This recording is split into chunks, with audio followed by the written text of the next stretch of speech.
I don't remember a time when curling wasn't a part of my life.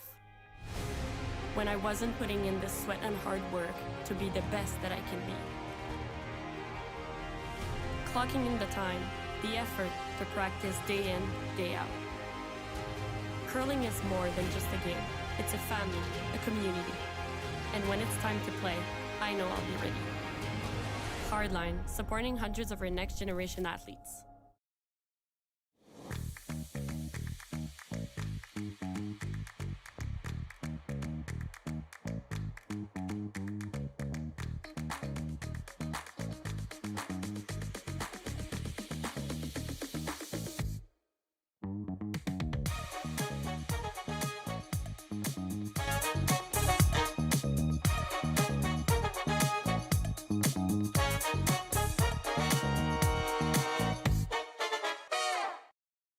We asked Saskatchewan what they know about 5G.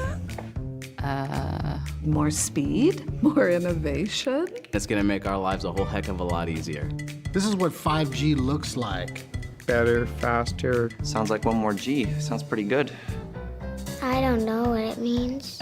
All you really need to know is the future of 5G is here and will continue improving through investments in network technology.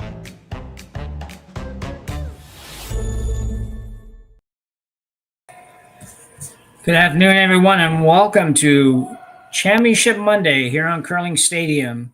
Only 3 games and 4 teams remain in the hunt at this year's RBC Dominion Securities Western Showdown. And we are going to be bringing you semifinal action between Matt Dunstone and Brad Jacobs. Jim Nix here with Rory McCusker on a mic and Connor Sims and Rory handling the production and cameras. This should be a great one, Rory. Absolutely. These are 2 teams I've always kind of thought of as having similar play styles. 2 skips anyway. I've always thought of Jacobs as kind of like a no-nonsense kind of skip. I'm not saying he doesn't love rocks in play, but as soon as things get a little squirrely, the run backs and peels start coming. And then same with Matt Dunstone. Matt Dunstone's someone who likes to control hammer, not specifically super high scoring games when it comes to Team Dunstone games. Yeah, should be a treat. These are 2 of the best teams in the country, no doubt. And here they meet in the semifinal in Swift Current. Yeah, and they both are coming off fairly convincing semifinal wins. Dunstone defeating Brad Gushu 7-3 in his game with a 4 in the 6th, and Jacobs handled Ryland Kleider from here in Saskatchewan 9-3 in that game. So both teams on a bit of a high as they come to the semifinal action. Yeah, this Jacobs team. Connor just missed it, but I saw in my case, you can see Dunstone just laughing. It's because Ben Hebert missed his draw and responded with 3 massive broom slams. It was quite a treat. Sorry that the folks at home couldn't see that. But anyway, sorry, a little distracted. But 2 really passionate teams. And I just get a kick out of Dunny and Brad just having a laugh in the house over that. The intern hit now. Right on the nose. Ryan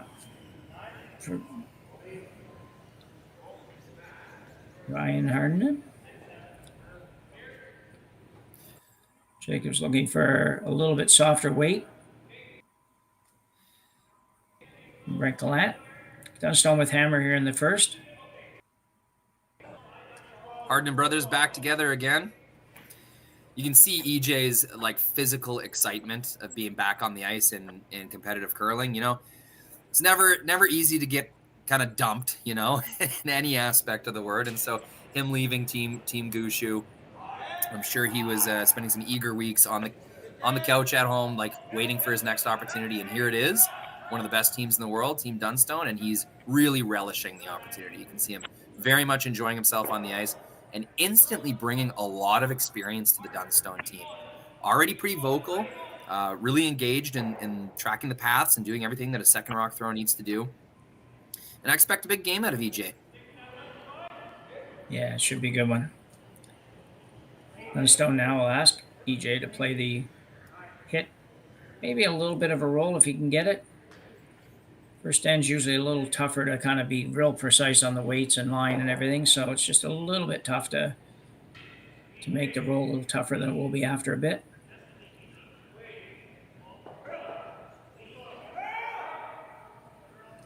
Ryan Herndon looking to make this one curl a little bit. Doesn't look like he's going to quite get there. Might hang around, though. It's a fantastic shot with hammer. Getting way out on the wing like that, especially with another counter down the center line. Jacobs will have a lot of work to do to prevent Dunstone from having a shot for 2. Yeah, a little bit safer here, too. We talked a couple times about the circles or rocks, whichever way you want to word it, just being a little less lively than in some facilities, and they're fine. It's just you just have to realize what you have to hit of the stone to get a roll, and teams have zeroed in on that a little bit the last few draws. Certainly, I've seen people be a little more accurate in where they have to hit, as opposed to the first part of the week. Jacobs now asks Gallant to peel off this guard.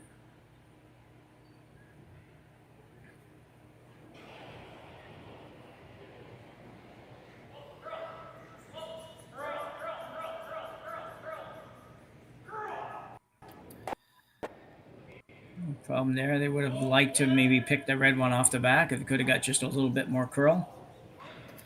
Yeah, I thought we might see them take on a run back, because even if you miss the run back, you're going to leave a center guard that isn't covering the red Dunstone rock. So I thought we might see them take on a run back there, but no case. No. Well, I'm probably thinking, too, if we can get the back one, that's pretty good as well. So yeah, true. Yeah, Dunstone looking to split the house up here. It's early enough in the end. It's tough to, I think here you're still hoping to get a 2, not necessarily get 3, just because you have 3 in right now, because there's somewhere somebody's probably going to make a double, at least one.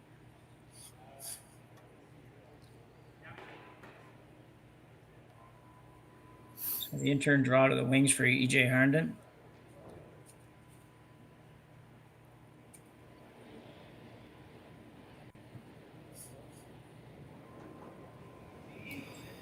First end, these are a bit challenging. You're not throwing a lot of these in your pregame practice. Not a lot of teams do, I guess. So crossing the good stuff with the fresh stuff. Always a bit of a challenge to throw and sweep. So now it's in the more glidey path. And as it finishes up, it'll get more into the grabby stuff once again. So not exactly where it was called, but a fine spot. Yes, and absolutely love the technical terms for the game. We don't hear those all that often, so that was great.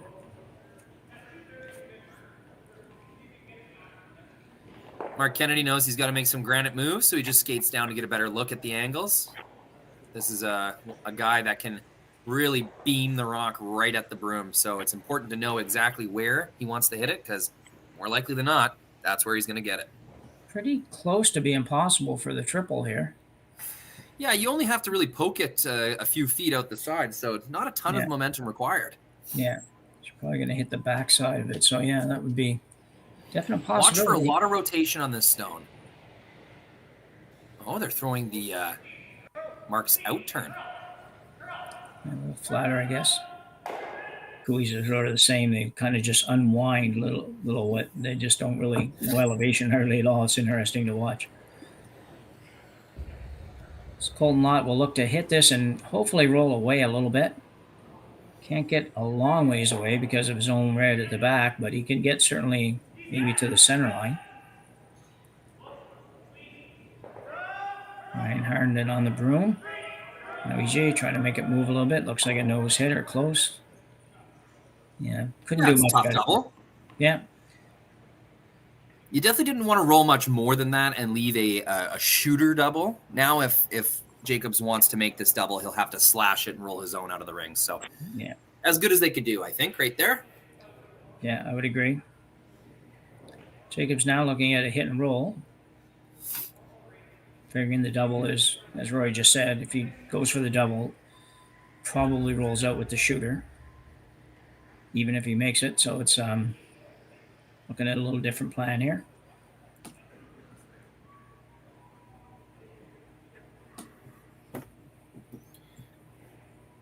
Yeah, they must think it's more valuable to, it's going to be more advantageous to get their shooter in a tough spot to remove more than it would be making this slash. You're serving up the blank on a silver platter if you make the slash double. So this call makes sense, especially on his first one. Why not give it a try?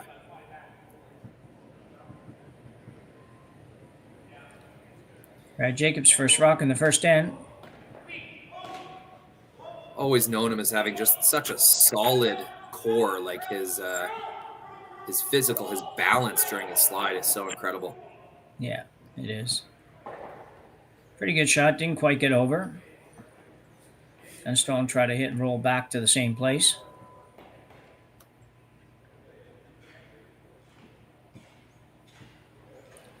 Looking fairly good at this point to get us 2. You might see Jacobs take a run at the double the next time around versus the hit and roll on his last one.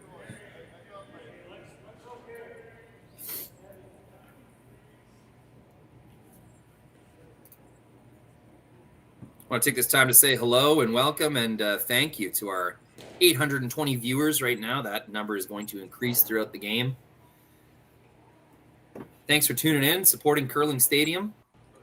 We really appreciate all of the support from the fans, liking and subscribing to our page. It's not just for our own hubris. It helps the YouTube advertising metrics when you do that. So I hope everyone's enjoying their free curling on YouTube and sending this link, this YouTube link, to their friends and family and saying, I'm watching curling on YouTube, and you should too. At Dunstone now. Well, left it so it's a much easier double than it would have been previously, should Jacobs want to take it on. It's also maybe a little easier hit and roll than the last one because he only has to roll a couple feet, but not a big surprise to see him be looking at this. Don't think he's ever rolling that far.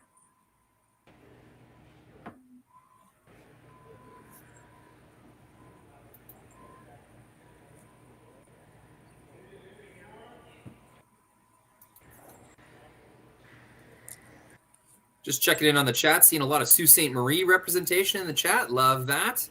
A little bit of information. Our producer, our switcher, and guy directing the stream right now, Connor Sims, also a Sault Ste. Marie guy. So a lot of support there and a lot to cheer for because you got the Hardin brothers on one team. And Gail Yee reminds us, you know, it's so great to see the Hardins together again in this battle versus cousin Brad Jacobs. So a lot of Sault Ste. Marie on the ice and on the switchboard right now. So Jacobs now going after this double. Trying to get out of this end with just a blank end probably. Would be a very big success, I think. He's going to be close, and he will jam it. So a bit of bad luck.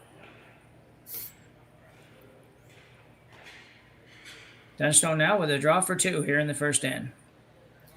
Just has to hit the paint. I suppose we'll call that a sweeping error. Maybe Mark Kennedy could have had them on that and tried to get the straight way. They just got caught in between there. To throw that much weight and still stuff it, that's a hard thing to do. So a little unlucky, but I guess you have to call that a missed sweep call. Yeah, there seemed to be a little bit of a mix-up early in that rock just with Brancolette. I don't quite know what happened, but it just seemed a little disjointed there for a couple feet, but I'm not sure that was the difference. But Dunstone now just has to hit the house. Yeah, it's a zero risk draw to the paint. It's a skip's dream in the first end. Their draw to the button path. Nail down that draw weight.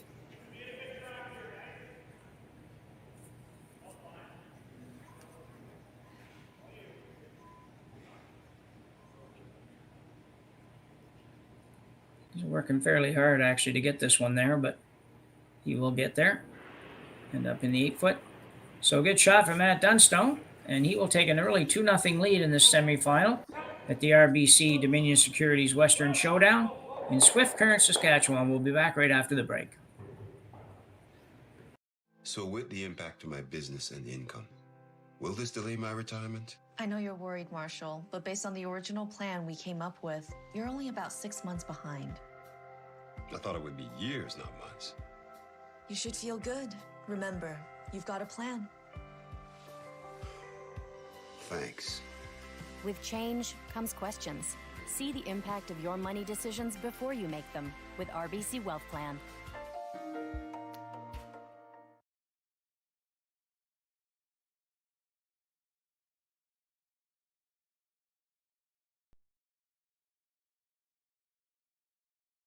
Handcrafted in Canada, Hardline's ice bat has revolutionized curling for over a decade. Engineered with top-tier precision and durability, it is backed by an unmatched 10-year warranty.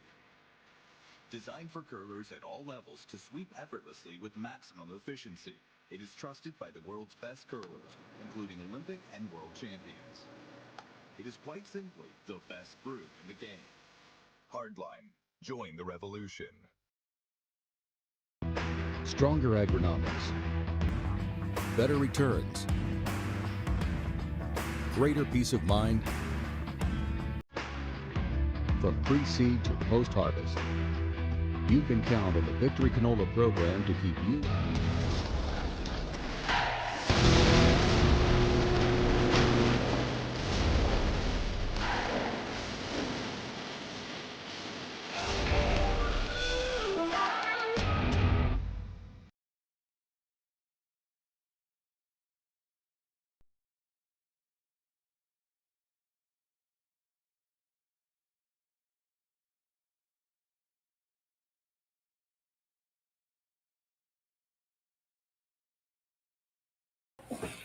So we're back for end number 2 here in our semifinal action between Dunstone and Jacobs. Dunstone with a 2 in the first end. Jacobs now with hammer in end number 2.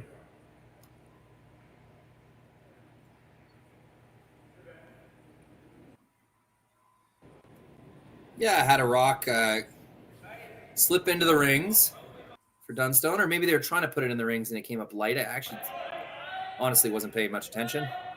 Looking at my cameras. That's good. It's quite an interesting thing to be able to commentate a game and aim the cameras. It's like I can basically just aim my thoughts at wherever I want them to go. So the come around here for Ryan Harnden. Pretty nice shot. It's pretty nice, but since that top one's biting, like they're kind of treating it more as a guard. Yeah, Jacobs can pretty easily remove these two. And at the end of the lead rocks is going to have two rocks in the free guard zone with Team Dunstone having nothing in the ring. So it's going to be a pretty big advantage for Team Jacobs. If Benny Heebs can make this out-turn double, always exciting as a lead when you get these hit shots.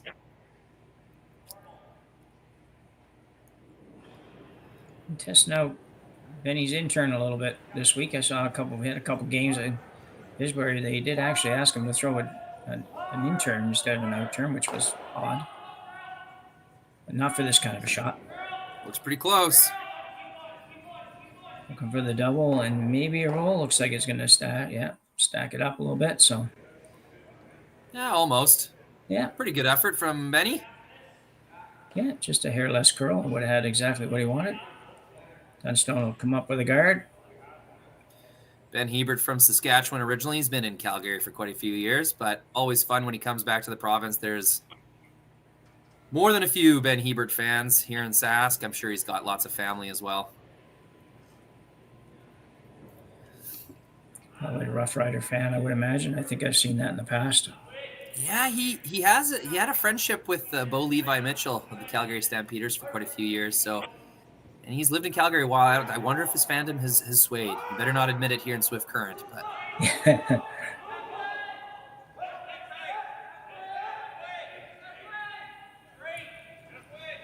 So good guard there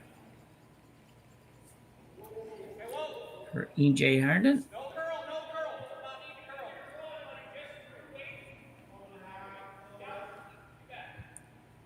Quite a bit of front-end brother action this weekend. We had the Marsh brothers with McEwen this morning and Harnden brothers this afternoon with Dunstone. Just checking in on the chat. Good point from Maddox Keane. Dunstone is running the club events so far this year. Hope to see if he keeps it going today. That's true. Dunstone has had quite a lot of success at these high-tier club events. We haven't seen him in a Grand Slam final or semifinal. I'll have to double check that. Definitely haven't seen him in a final yet. But these club events, they've been performing very well. That's going to be kind of like a happy split. Was that the call, Jim? Yeah. Yeah, it's worked out pretty good. That's a rock way out on the wing. And a buried stone in the 12-foot. Really good trade for Team Jacobs there. Yeah, it was very nice. Have to switch gears for a second. Team Dunstone up 2. They'll hit the open stone. Probably the smart move. So EJ Harden now. Look at the hit. Hang around. I'm not sure that they want to roll here.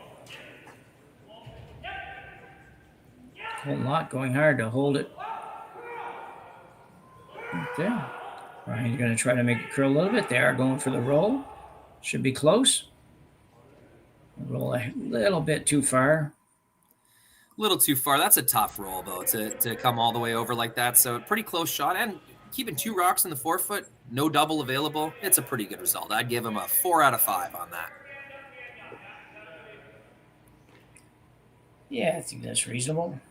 Yeah, that's how you and I really start getting in trouble, Jim, is when we start statting the games as we commentate. That's how we get the chat really mad at us.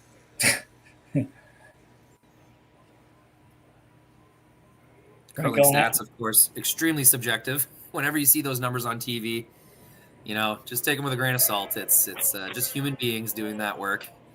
I speak from experience. I used to run the stats, the Grand Slam of curling, and the angry messages I would get from you have my son in the 60s. He had a perfect game.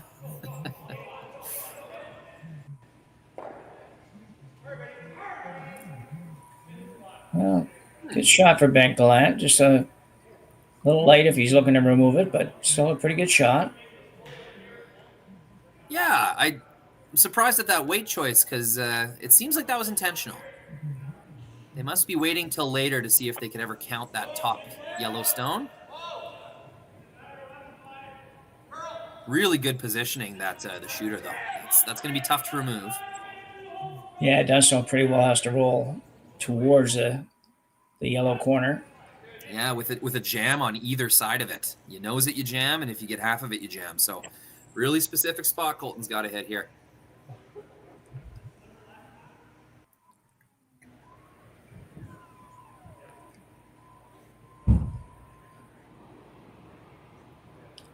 Colton Lott now. Trying to make the out turn, pop it through the hole, and roll a little bit behind the corner. Ryan working pretty hard on this one to get it to curl. It's got a long ways to go. I don't know if it'll get there. It'll come off the back one. No. And roll out. Even worse, Jim. The shooter rolls right out. Wow. Definitely not good. Kind of two bad outcomes from that. The jam and the rollout. Yeah, Colton's not happy with himself there. No, it's a specific shot. It was a tough one, but it was a big one, and he knows it. Yeah. Seen a lot of Go Team Dunstone out in the chat here, Manitoba representing. I'm not going to read everyone's account name, but I'll give you guys a little rundown of where people are tuning in from. I'm seeing Delta BC, Mully from Aztec Safety and Lloydminster, Selkirk, Manitoba, Gimli, Manitoba, a lot of Sault Ste. Marie, seeing Moose Jaw, Saskatchewan, St. Catharines, Ontario, watching from New Brunswick at work. Shh, don't tell my boss. No, we won't, Abby. Love to see where everyone's tuning in from and just how far and wide the curling fandom really is. Mark Kennedy now. Swing a hit. Let's rock it back of the 8-foot. And turned around a little bit here. Jacobs in pretty good shape now. Having said that, most stuff is behind the tee line. Dunstone could still escape this. Good shot by Kennedy. Just a little roll there, Jim. Thought they might go all the way to the wing. Yeah.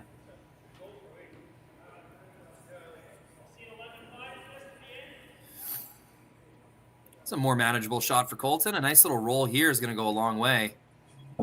Get to the back of the 4-foot, kind of good positioning on top of the other Jacob stone. In a lot of trouble here, Team Dunstone. I agree.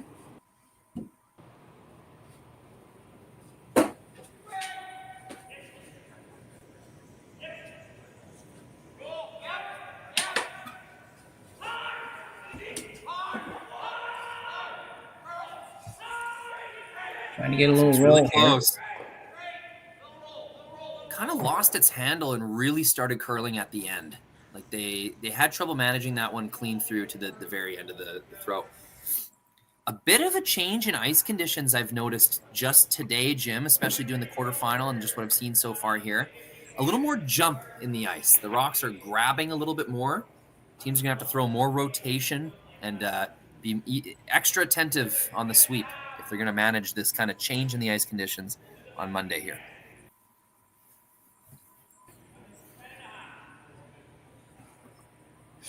So Jacobs asking Mark Kennedy to make a little hit and flop. Put Dunstone in a bad way here.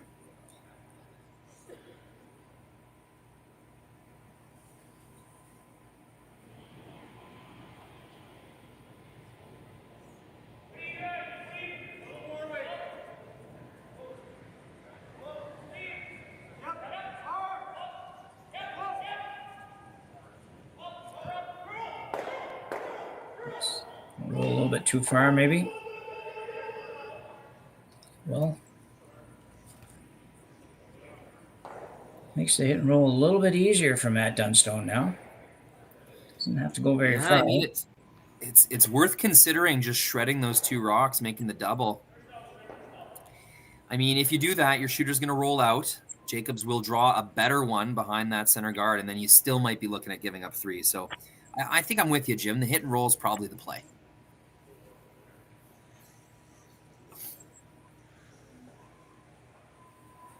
Probably an overroll, like to more of the center line side. Show Jacobs a little more of the out turn.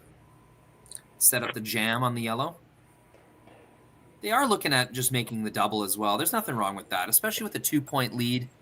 You know that this end did not go very well for you, and to get away with a tie game after these two ends, it's going to be an okay result for Team Dunstone.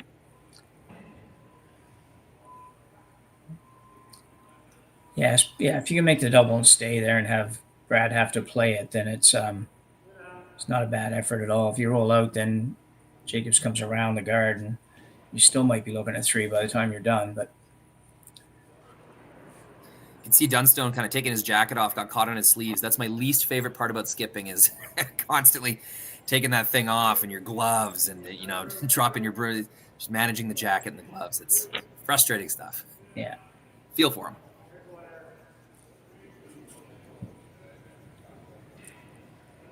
Pretty solid weight at this. Makes me wonder if it's not the double that we got coming down here.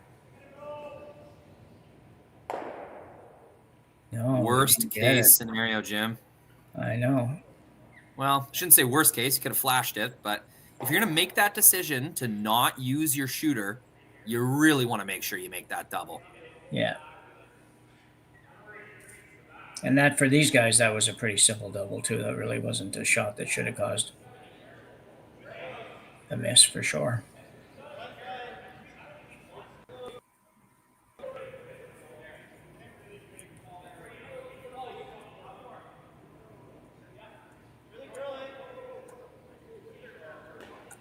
So where do you put it if you're Jacobs? That's the question. Looking at getting possibly three, maybe even four if you put this in the right place. So I'm going to force Dunstone probably to play some kind of a draw to escape here with less than three. Pretty much a dream scenario, Jim. You're looking at lying three, all of them under some kind of cover, with only one response available for Dunstone. Not only does the opportunity exist, you're facing almost no danger from Team Dunstone. So it's a really, really good scenario for Team Jacobs. Yeah.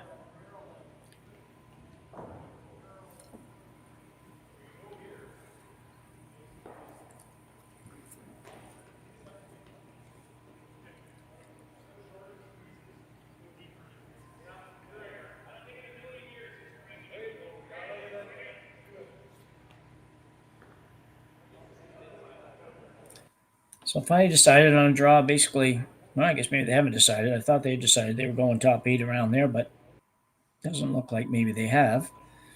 I guess what's the fear of coming to the forefoot? They think there might be a run double?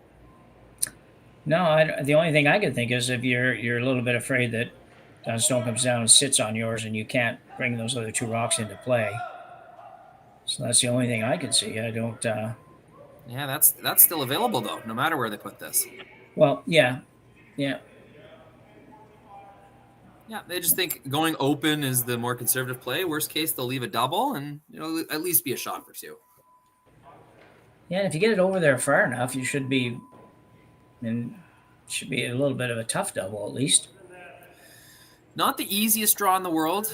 This will in the second end here, the middle of the ice. Kind of the same thing that they were dealing with in the first end. It kind of goes from fresh stuff to good stuff and then back to fresh. So always tough to manage the weight on these.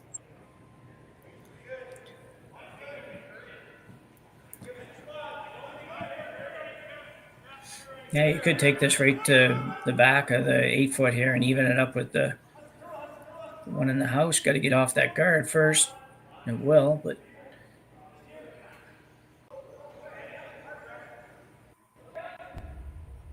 there we go. No obvious double. I think that's about what they were trying to do. Going to take another run at it.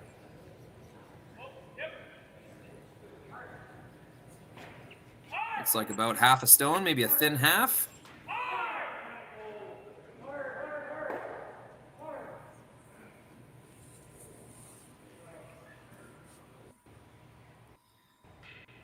Well, a tougher double than his previous shot, but certainly a double that you expect these guys to make more times than not. Yeah, it's a very consequential shot. It's the difference between giving up 2 or 3.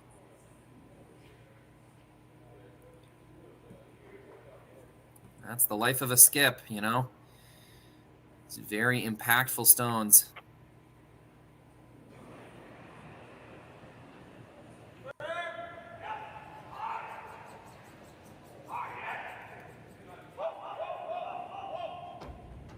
So Matt Dunstone now looking to make a double and get out of this with a 2-ender for Jacobs. Hard on it right away. Half a rock gets the double. No problem at all for Matt Dunstone. Brad Jacobs now with a draw for 2. Let's see this one. Yeah, it's a huge bounce back after missing the first one. Really want to make this and keep yourself outside of, giving up a huge end to Jacobs. And a good call on the sweep, too. He stayed on it really all the way down.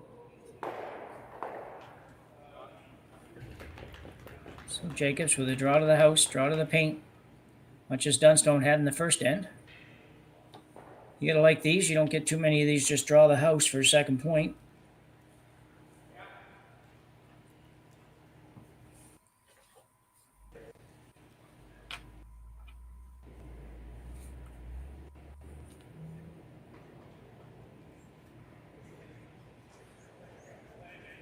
Ooh, Benny's on this right away. Frank Gallant leaning hard. This could be light. Luckily, all they need to do is hit paint. So these 2 sweepers are just trying to show their skip what draw weight is, what T-line weight is. So. And they're fine, yeah. It's got to be hard to throw it light with those guys sweeping it. So Jacobs picks up a deuce, ties this one back up at 2 after 2 ends of play here in our semifinal action at the RBC. Dominion Securities, Western Showdown. You're watching on Curling Stadium. We'll be back right after the break.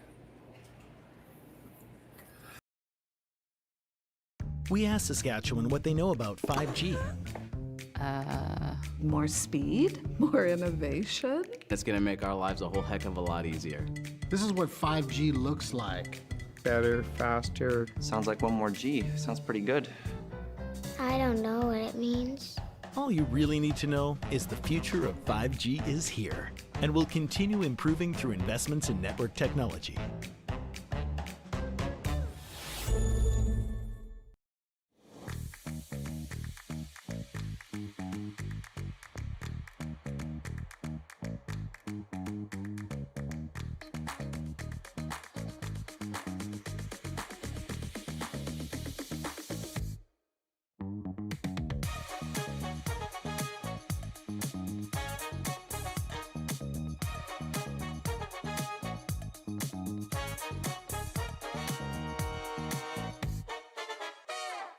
Join us this March for the House of Hearts Charity Bonspiel in Duluth, Minnesota.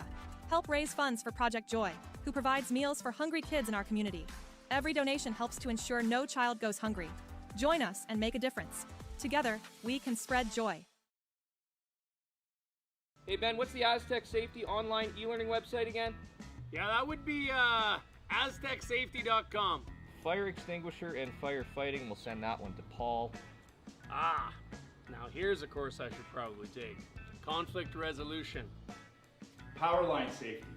Yeah, I thought it might help me with my line calls. Did you know this Aztec website has over 100 safety courses? Jeez. Aztec Safety online course. Ground disturbance. Could have used that a few seconds ago.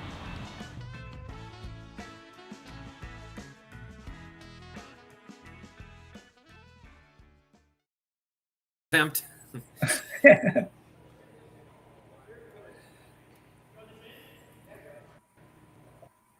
So at number 3, getting going.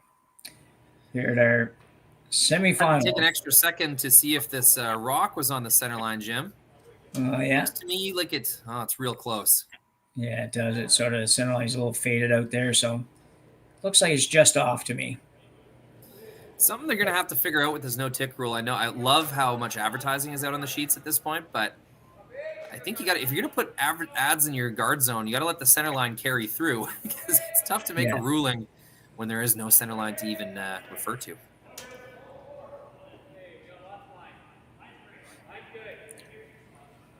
So we'll come around for Dunstone now. Matt with hammer here in the third end.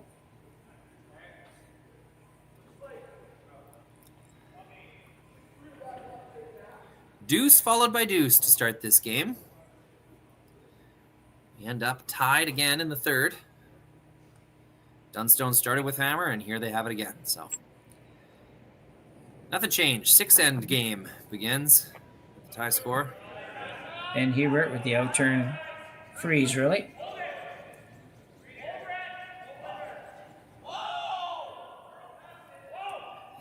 We got a very lively chat. Yeah, they're watching from everywhere, apparently. Yeah, people tune in from everywhere. Quite a few American fans. I'm seeing Toledo, Ohio, Billings, Montana. Quite a few far and wide all across North America. Not just that. Yuma, Arizona, Dumfries, Scotland. All sorts of curling fans tuning in from here, there, and everywhere. Yeah, don't forget the Tim Hortons drive-thru. Yes. Ren is currently in the Tim Hortons drive-thru. If anyone wants anything, just let Ren know. Ryan Harden out. Follow it down.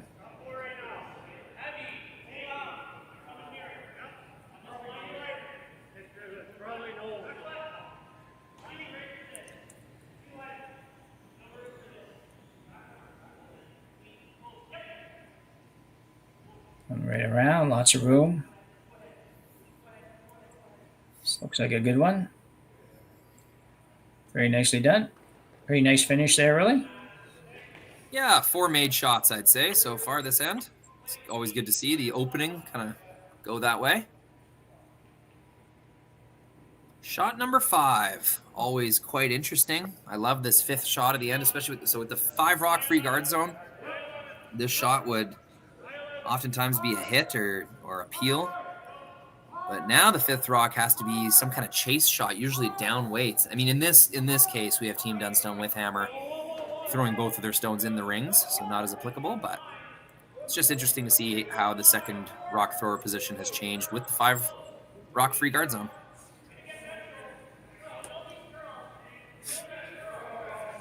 This one's out there quite a ways. Mark Kennedy can get it in or not. He's getting it over pretty good. Yeah, pretty good finish. Not bad at all. I think it's Dunstone's going to now talking about running the center guard back. Yeah, a lot of good things can happen there. That center guard being just off the center line means if you hit it high side a little bit, your shooter rolls off just a touch. It's gonna be a good scenario for a team with hammer. Clear up the middle a bit. Hopefully 2 yellow rocks go. VJ looking to peel that almost straight back, not quite. Gets rid of the guard. Yeah, I got it wide right away. You could see right over his hand. He kind of said, whoa.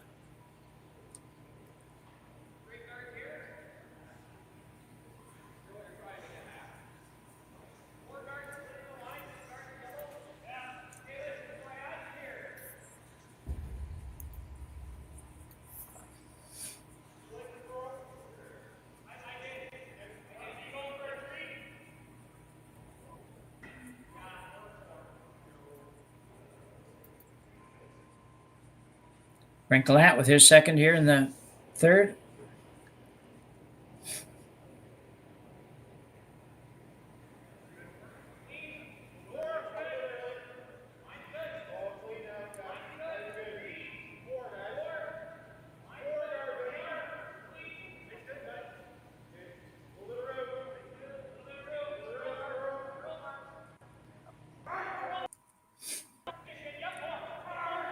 Guard going up.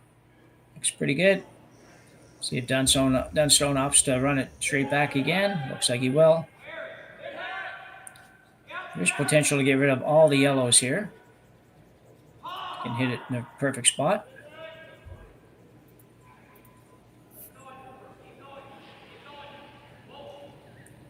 Certainly make contact with them all at least. Hartnett going hard again. Not going to get it again. Oof. Got rid of all of the wrong color. Yeah, that's always the risk when you throw shots like that. It's always just a fraction away. Perfect is usually a fraction away from a disaster. So that's just the nature of these types of shots.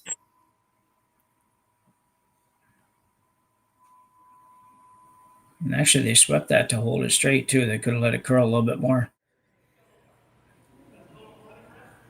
So a little trouble now for Dunstone. Once this guard goes up, 4 rocks to come. He's going to be chasing a bit.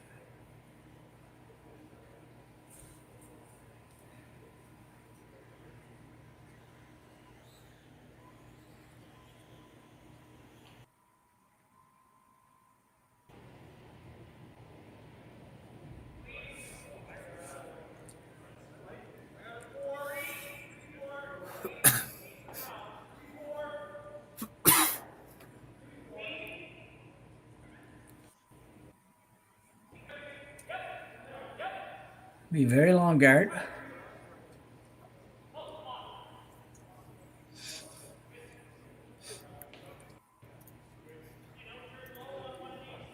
So they'll run back one more time.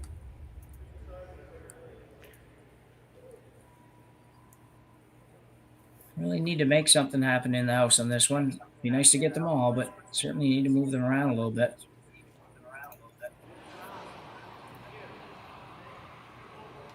Colton Lott.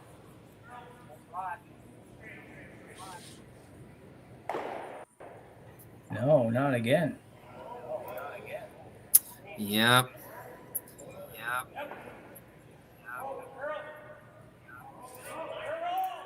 Getting an echo there somewhere.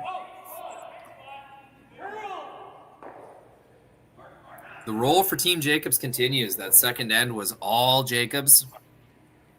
And now little over halfway through the third, it's a very good situation.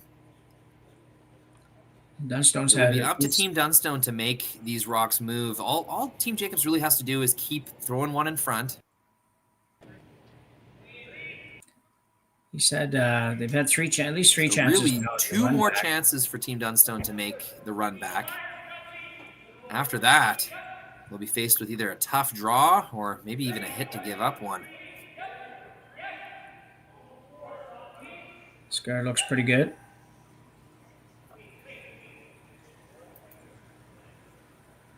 Should be fine. Dunstone might decide to play the back one now.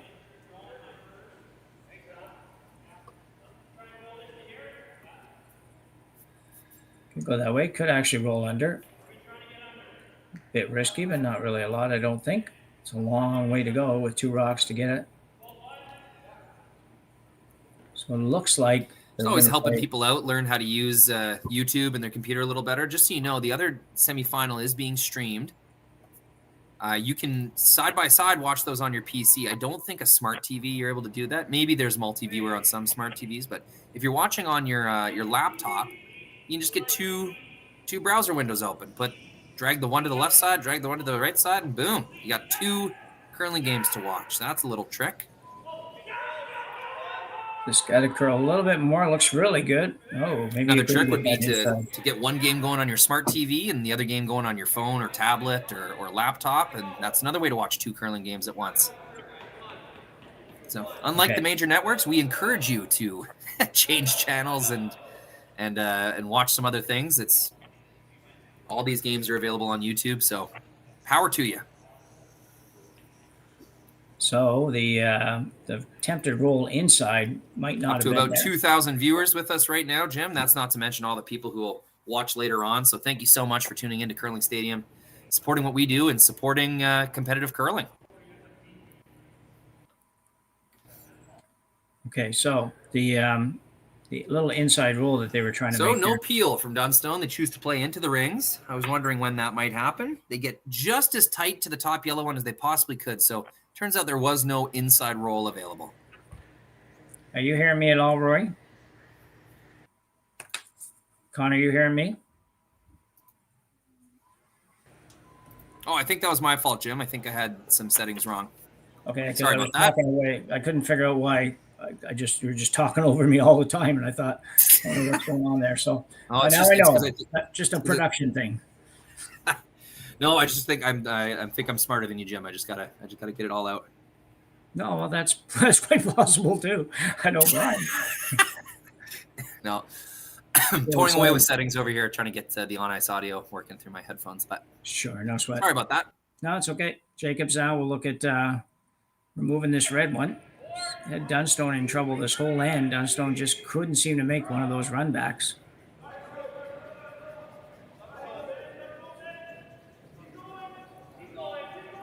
Trying to get over here a little.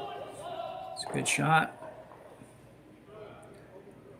I'm thinking Dunstone has to come around now. Yeah, he does. That's some good separation. Yeah, this will be someone scoring. Wasn't too much advantage to leaving that yellow one in the middle. Would have gave Dunstone something to hit and roll with. Yeah, exactly. It's a better situation than Matt might have thought he was going to end up with after they continued to kept missing that run back. He's actually got pretty much the whole house to draw to, so you sneak one around here, he still might even have a chance at his deuce. Those are the weird deuces when you're in trouble the whole end, all of a sudden you get the skip's deuce.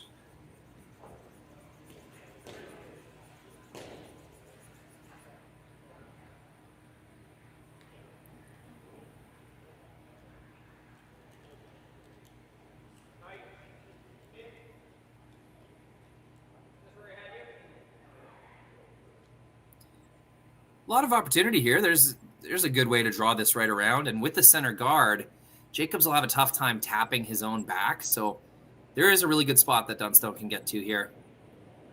You're going to have to manage the line really well, though. Yeah, that's the trick. See if you can get around it, but not slide all the way to the back. But right now, that might not even be so bad for him. It's got to curl a long ways. Yeah. But we say that every time the rock gets to the hog line. Starting to go. Colton looking for it to come back a little further. You know, it's a pretty good effort. Just slid a little deep, but really good try for them at Dunstone. Oh, camera died on me, Connor. Yeah, thank you.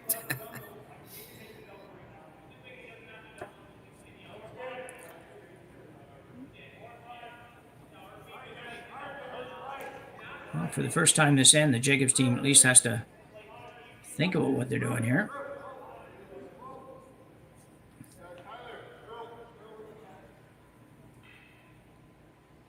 Brad's thinking about the double off his own.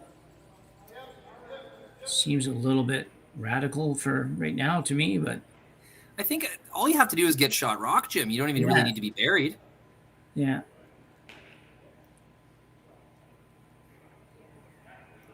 Would you play this, what do you think, or would you just draw? It's like this is showing us who's playing the game right now. This is showing us that Brad Jacobs knows exactly what he's comfortable with, and right now he's comfortable with an angle more than he's comfortable with managing line and weight. Yeah. The ice definitely seems to be a little trickier in terms of weight management than it was previously in the week. So I can understand that playing a factor, but I think end of the day, this is just Brad Jacobs, and it's his comfort zone. It's what he likes doing. Yeah, probably correct, really. So Brad Jacobs, his last one in the third end here, attempting to make the double off his own, and he will probably be close on this. Throwing the out turn, to get a little flatter action off when he makes contact. It's going to be in the neighborhood. There it is, and roll up, and even better than expected. Very nicely done for Brad Jacobs. Have another look at it. It would have been good even if it had just made the double and stayed right there, but it actually rolled back up a little bit into the button.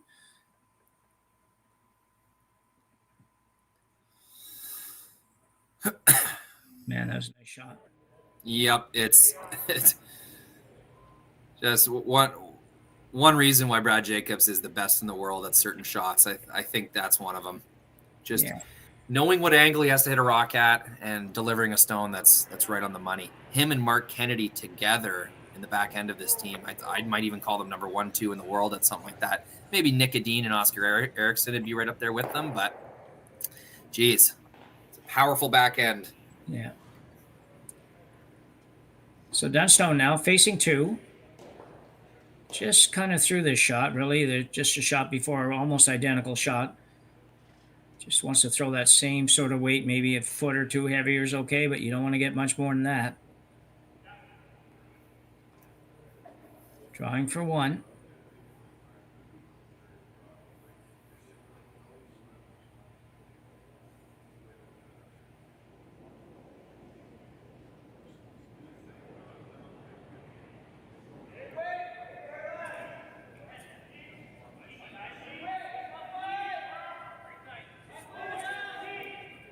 Nobody doing much with this one yet. It's kind of the same path he was drawing on previously. This one's diving harder, though. Get by. Have to sweep to get this by the top. Not going to get by. And you know what, Jim? They weren't even really worried about that until the hog line. No. Should have been. So Jacob steals 1 here in end number 3, and we'll take a 3-2 lead to the 4th end when we return.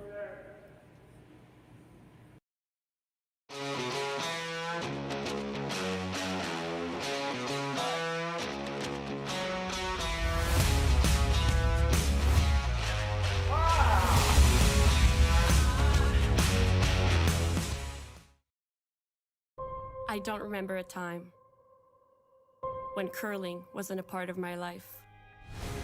When I wasn't putting in the sweat and hard work to be the best that I can be. Clocking in the time, the effort to practice day in, day out. Curling is more than just a game. It's a family, a community.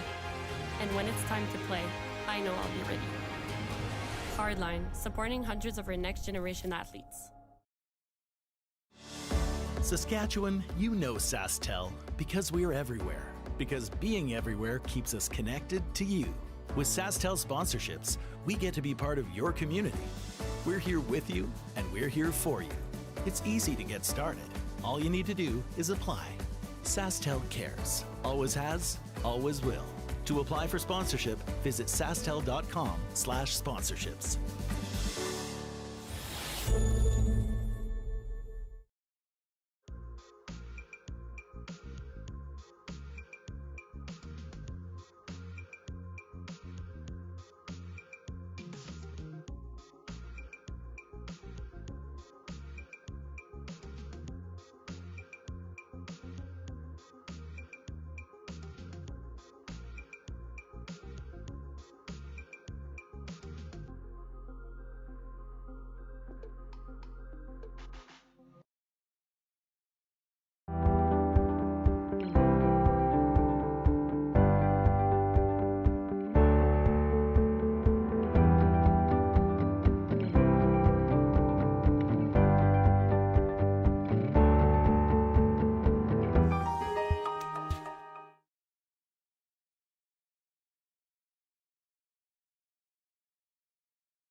all you. So Brad Jacobs with a steal of 1 in end number 3 has a 3-2 lead as we go to 4. Dunstone a little unlucky in his last one. You just don't know if they just missed the sweep call, Rory, or if it just did jump a little bit on them and they weren't expecting it. Yeah, it had to have been like the way that the sweepers reacted to it, right? They didn't seem even worried about it until the very end. So that's we got to assume just bit a little bit. And in the quarterfinal game I was doing this morning, there was quite a few rocks that sweepers weren't concerned about it. Line caller wasn't concerned about it. And then all of a sudden, bit of a curl. So a little bit more bite to the ice. They're getting they're hitting some patches that are grabbing and curling. Yeah, because perfect weight by Dunstone. It was just that back button weight really, and back 4-foot weight maybe somewhere around there, and it was perfect for weight. But anyway, 4th end though for Dunstone. A good end for him to score and get back on track. Center guard up and a corner guard up. Yeah, first steal of the game, but I think it's pretty well deserved. Jacobs has been outplaying Team Dunstone through the 2nd and 3rd ends. Yeah, absolutely. That was, they've done nothing till Matt made his first shot there in the last end. They hadn't really made much up until then. You have another look at this. As Rory says, it's one thing to make this double and remove the red stone, but it's another level of precision to click it and sit right on the pin once you're done, forcing a really tough kind of draw tap for Team Dunstone. So sometimes in curling, when you're the extra precision, like that last percent, like making the shot 100%, goes a really long way. For sure. So Brent Gallant now.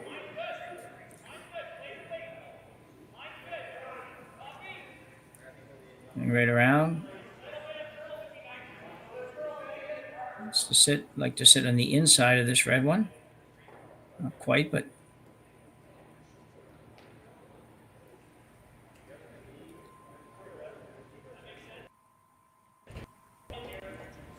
interesting call option by here. Dunstone looking at possibly going around the corner. Good look at the outdoor stands, or the on-ice stands in Swift Current. I absolutely love watching the game at ice level. Yes, it's a little chilly, but pour yourself a little drink and cuddle up to some friends, and it can be a really fun time out there. And I can tell you, the curlers absolutely love having the live audience. Most of them do, anyway. Yeah, EJ Harnden now with that same intern that everybody's been throwing here. Just trying to set up some angles and decide when the angles are really in your favor or not before you do anything else.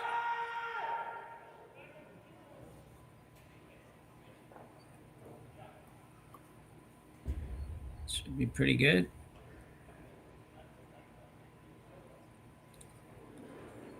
Brad and Matt talking about the ice there, basically. So drawing a little picture out.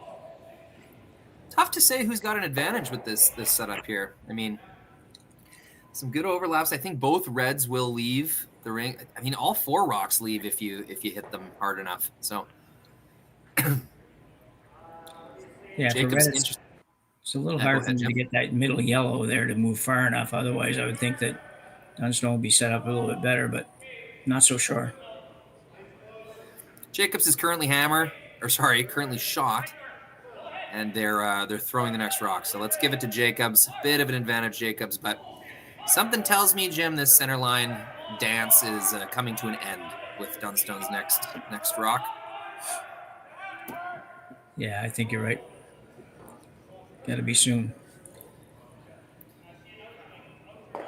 I think if you hit this hard enough, every single rock leaves the rings, or at least spreads out from the center line.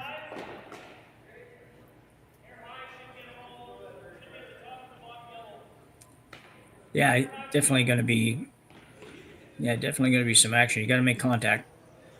They couldn't do it last end, so see if they have a little better luck this time. EJ Harnden.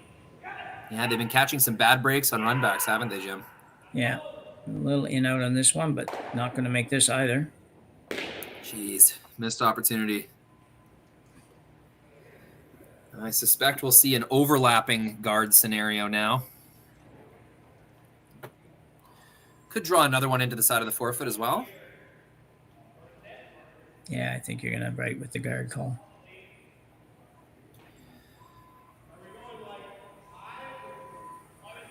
Yeah, it was a pretty short run back as well. EJ will be disappointed in that result. Had to make something move there. Yeah, definitely. It's, you know, you weren't super fussy on where you even hit it. You just had to make contact first, basically, to rattle stuff around a little bit. Everybody's going to have a look at it here. Figure out who's the best pool player. We're done.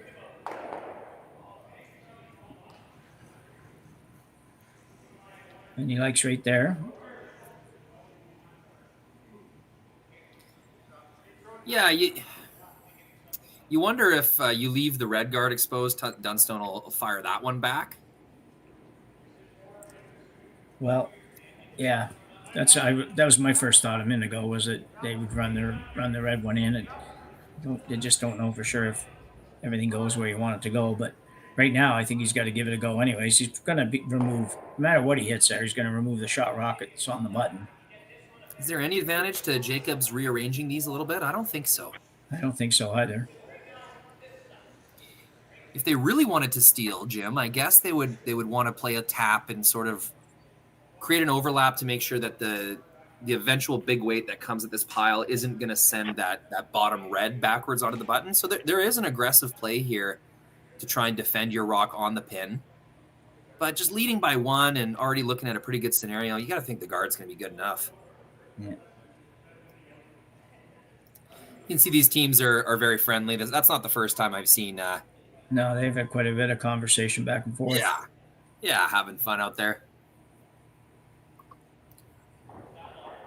Yeah, two Canadian teams. You know, at the end of the day, they're playing for the same country. They'll both compete for the right to represent Canada at the Brier this year.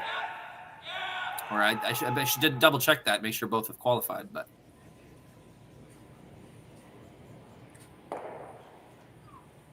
So Mark Kennedy, throwing some variation of a guard here.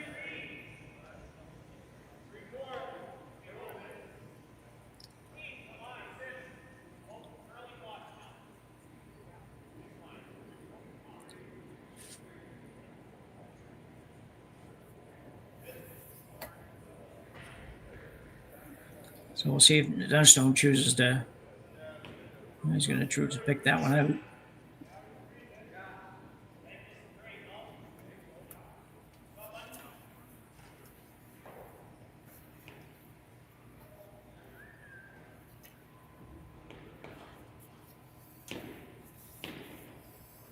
Time for Colton to make one. This is a big shot here. You don't want to leave this one a little bit short and set up the double on the two reds. Yeah, running out of time to make something happen here. I'm interested that they're ignoring the guards and trying to play in right now. It's putting a lot of pressure on this shot right here.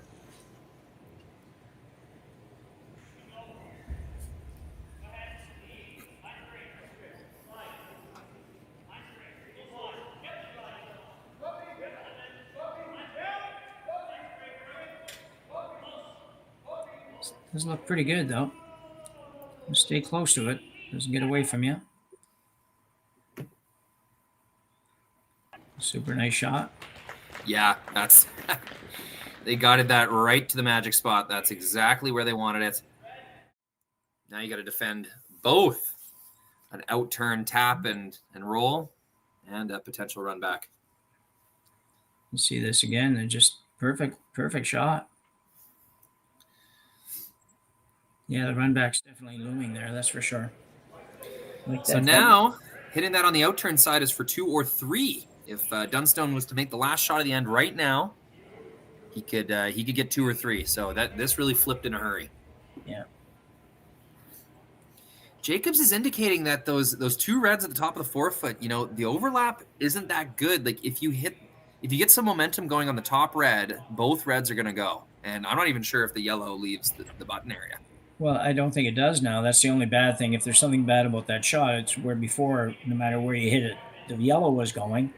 now. I don't think it actually goes at all. But I also don't know if you can get to the top rock to make all that happen. So there's not a lot of room to work with there.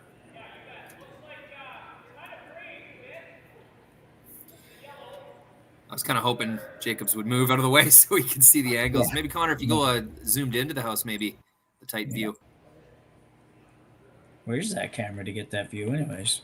Yeah. Well, this is just us punching in on the overhead. Okay. There we go. Here. Zoomed in.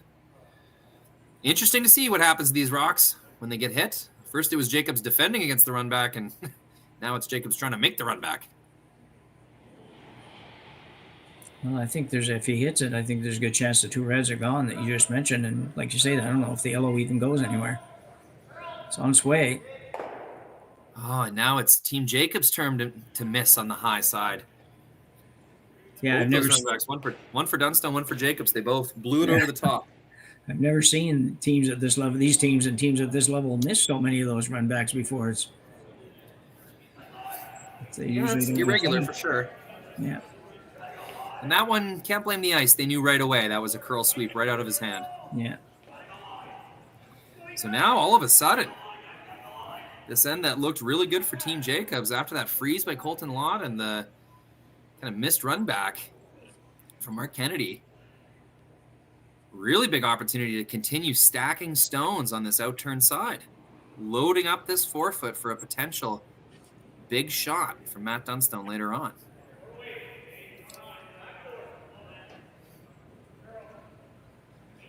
Colton Lott really throwing the exact same shot he just threw.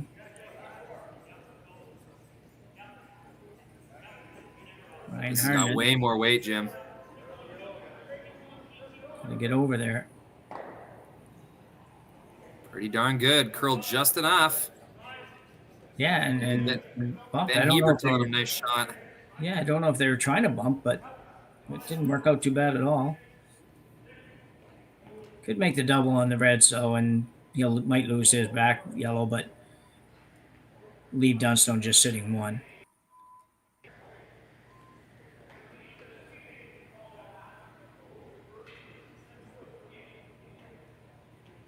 And if you sat right there, that would be not a bad result.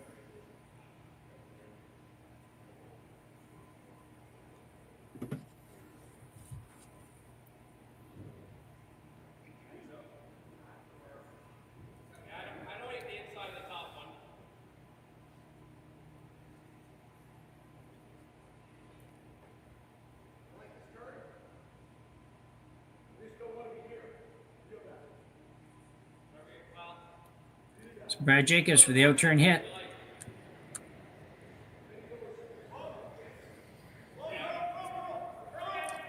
A bit of weight. It's got to curl a little. Should be good. It is. Yeah, clears the worst of the two reds. Leaves his own in a controlling position, top of the forefoot. It's a great shot. Have another look at it. Threw it hard. Didn't really have to do too much with it. Sweep a little bit to make sure it didn't curl. Really just a bit of cleaning.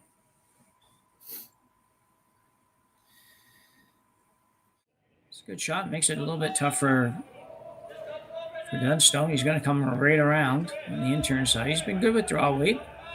Certainly an easy removal of that red one. That's the only thing.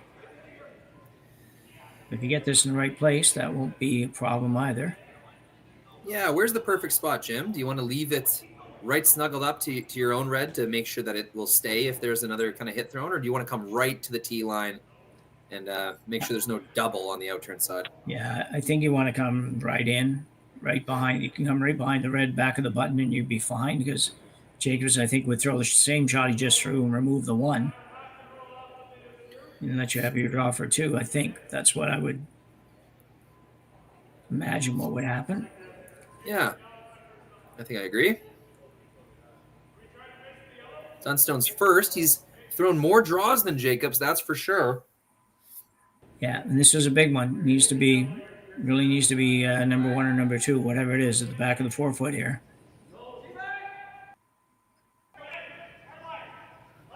right, the boys going on this one a bit.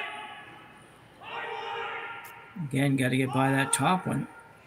I don't think he's getting by the top one. Not. No, it's a big miss, Jim. Yeah. Yeah. And you can see him. He knows it.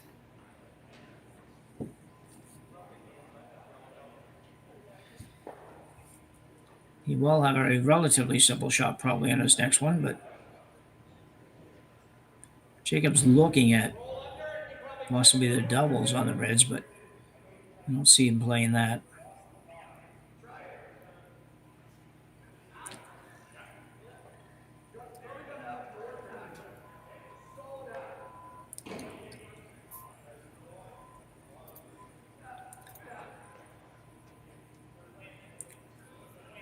Brent also looking at that shot. That's pretty sharp angle to make the double on the Reds.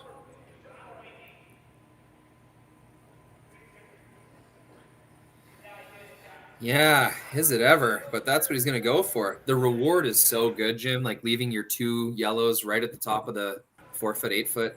Yeah. I think he might make the kind of slash shot on his own yellow, but he'd lose his yellow if he made that. So yeah.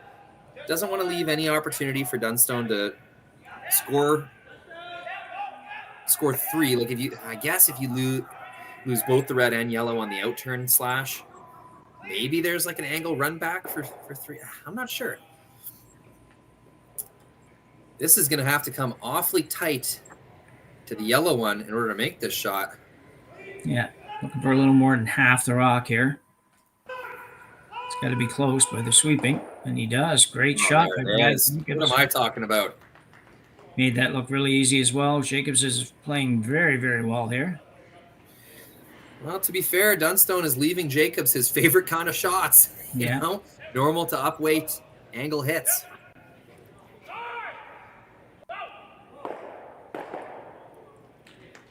Pretty crazy end. Both teams traded advantages. It's pretty heavy advantage Jacobs, and then Dunstone looked like they had something brewing.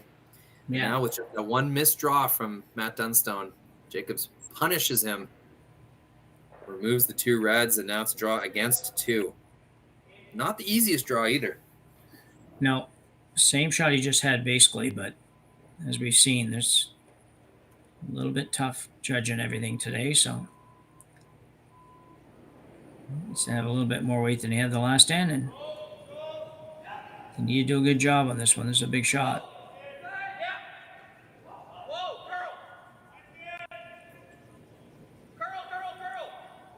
Boy, the Harnham boys are going hard on this.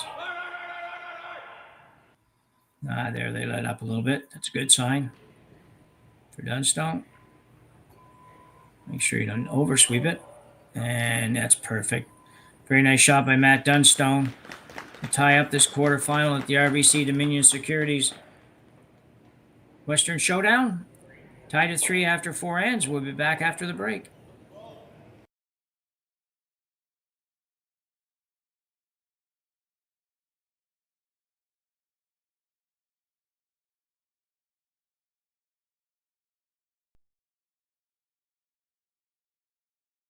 Hey Ben, what's the Aztec Safety online e-learning website again?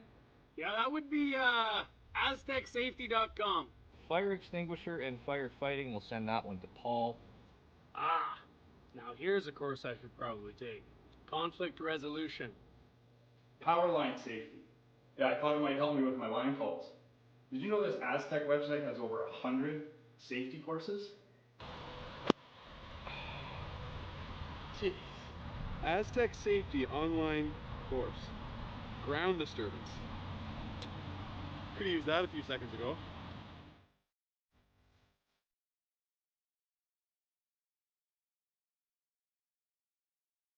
For over 20 years, the Sandra Schmirler Foundation has granted more than $9 million to hospitals across Canada for life-saving equipment for premature and critically ill babies. In the past 4 years alone, $4 million has been granted thanks to the curling community's incredible generosity.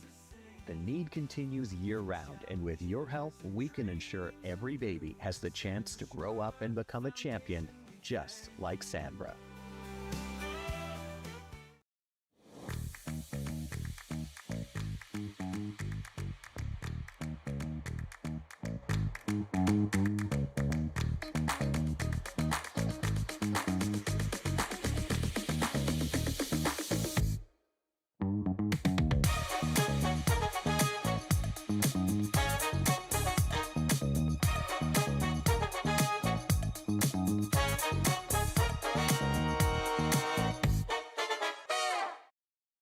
We asked Saskatchewan what they know about 5G. More speed? More innovation? It's gonna make our lives a whole heck of a lot easier. This is what 5G looks like. better, faster. Sounds like one more G. Sounds pretty good.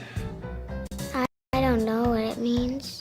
All you really need to know is the future of 5G is here and will continue improving through investments in network technology.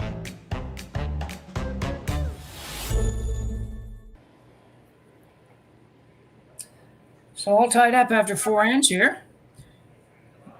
In the semifinal action on Monday afternoon in Swift Current, Saskatchewan. For anybody that's not watching both games at the same time, the other game is tied up after 4 ends as well at 1. So a couple of really close semifinal games here. That Team Pierce has been the story of the weekend, Jim. And I'll tell you, I did their semifinal game, and they deserved to win that game. And Brent himself was playing very, very well. Had a great draw weight. Every draw he had was perfect. Kudos.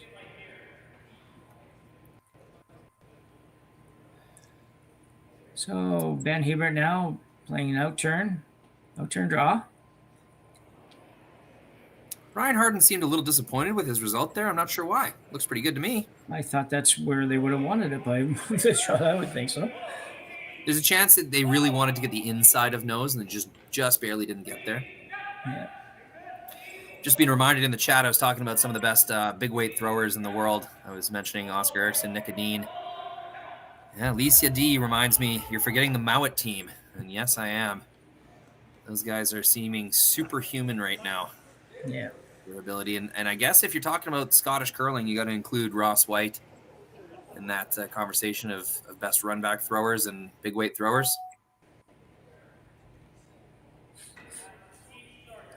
This is why we should avoid these things, these comparisons as commentators, Jim. There's always a smarter fan that will remind us what we're forgetting. Yes, and it's sometimes you forget your hometown heroes are not good either, and it's but when it comes to Ross White is a good indicator of how things come along. I remember watching him at Halifax at the Stu Cells, maybe the first year he was in it or something, and I just thought, well, these guys they're not ready to play at this level, and here we are a few years later, and they're near the top and winning events and playing very, very well. I don't even know if it's the same team, but Ross himself at least is the same guy. So there is some incredible curling culture. The Scottish curling program, British curling, David Murdoch, a longtime builder of the program there. They have got something really special cooking on the men's side, especially. Yeah, you will see this. I was talking to Jason Gunlinson one night 7 or 8 years ago when he was still playing, and we were talking about the future of international curling and European curling, and he basically said, well, it doesn't really matter because they're all going to have to play Bruce Mowat, and he said right then how good he thought Mowat was, and yeah, that team is hard to imagine them playing any better than they are right now. Yeah. And so casual about it for the most part, right? It's just I don't know. It's amazing to watch. Really awesome guys, lover of the games. They'll go up to the upstairs, interact with the fans, with the other players. Taking it all in. Really fun dudes, that team. Yeah. Stuffs the fairly easy double peel. Yeah. Gets it really thin.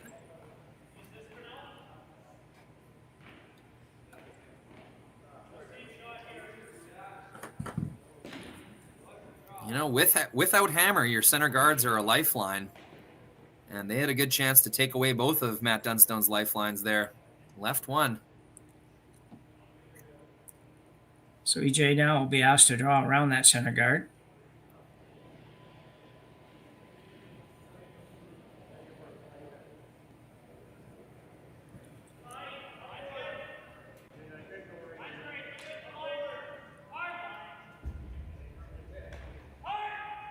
No, they're not liking this.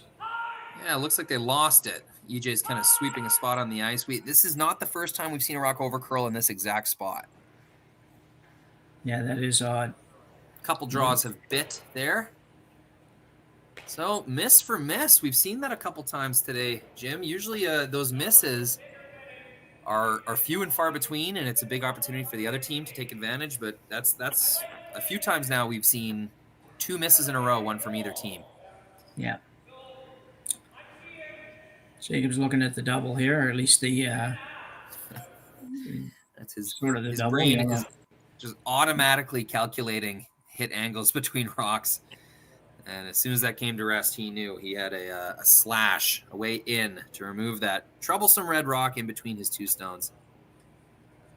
Big shot here, Brent Gallant. Opportunity to lie 3. Oh, it's just soft weight, Jim. Yeah, different than I thought. It's just looking to roll into the pile, I guess. Give the other red a little poke.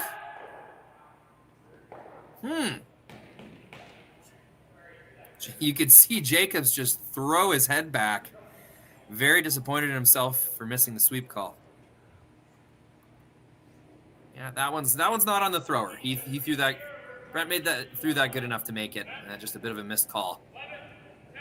I don't know. That's a fun expression. Yeah. I don't know.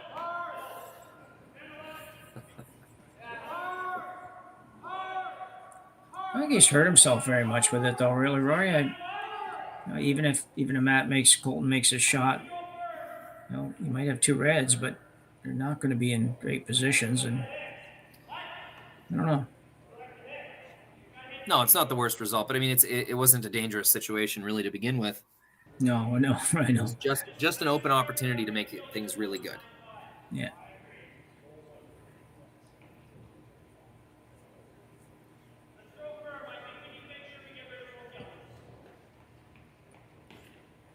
It's Colton Lott's first one here in the 5th end.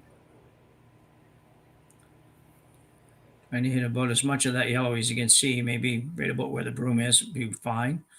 Like to hang around with the shooter. Just probably more so in case he needs to use it after.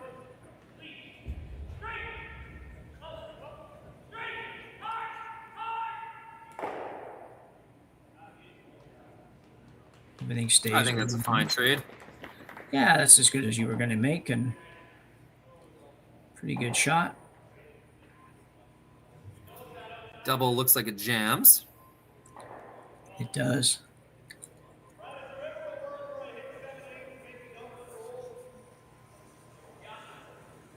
Depends how bad Jacobs wants to avoid being forced. Like, really, you could just play around the center and go for it.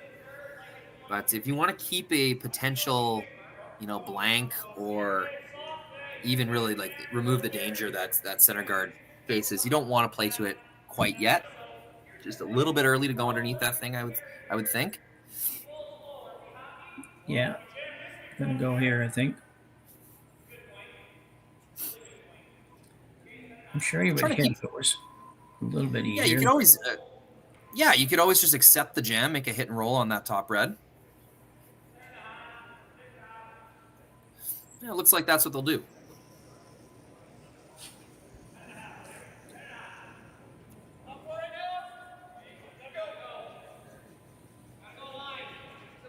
This guy behind Mark Kennedy, I've seen him watching curling all week long right behind the glass. Oh, yeah? A great weekend of curling for Swift Current curling fans. Best ticket in town, that's for sure.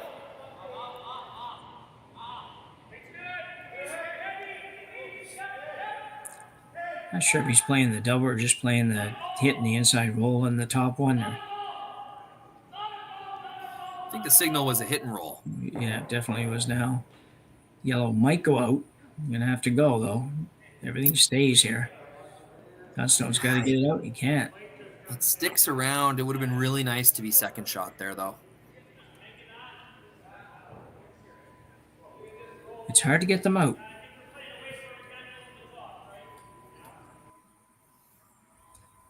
News for Dunstone here is though he can spread these out pretty good and maybe turn this into a force before he's done.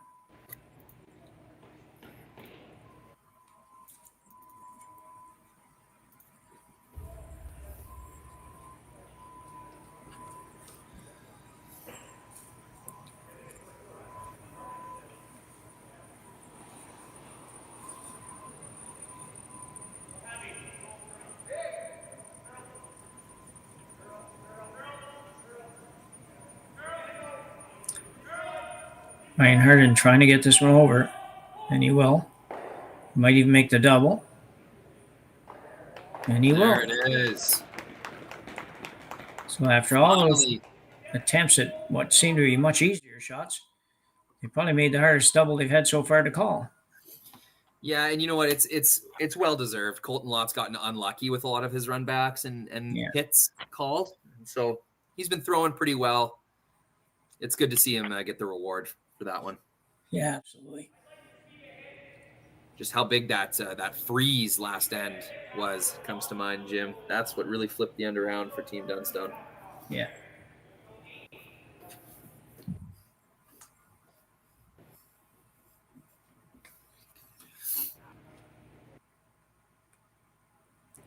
Arcady now playing the hit and roll as well. I feel like they'll roll all the way over. Might even try to squeeze out the double themselves.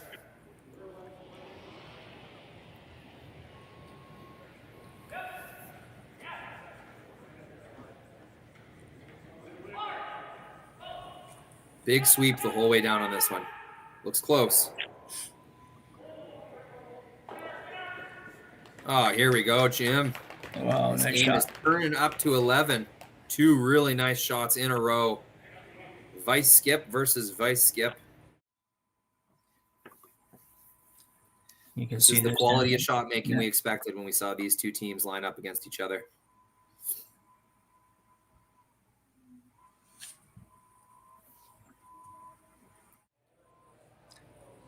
Good shot. Dunstone now probably needs to stay here. I think that, well, obviously if he rolls out, Jacobs will jump around the corner. He may anyways, but I doubt that he will. I think he'll probably hit if you hit.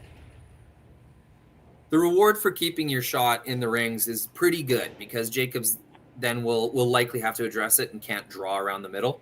But as we know, Jim, the only thing you can't do is stuff this yellow rock. The yellow has to leave the rings. That's priority number one.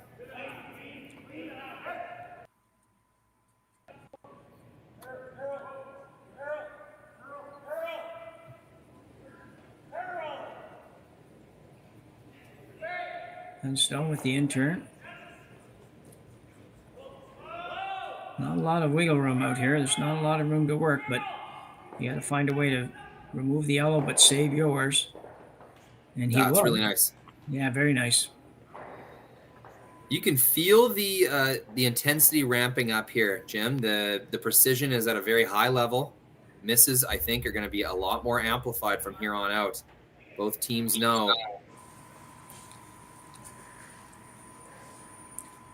That's they're gonna have to make things pretty precise from here on out.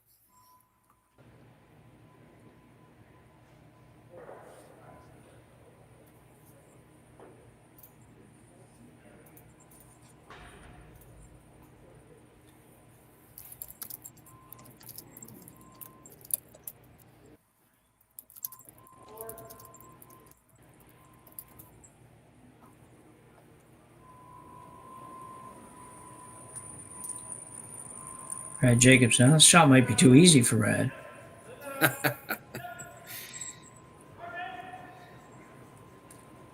That's a good chance to throw a little more down weight. He's been throwing really hard ones lately, so still hasn't thrown a draw. Jeez, Jim. Was it the second end? It's been a while. Yeah. Well, he had a...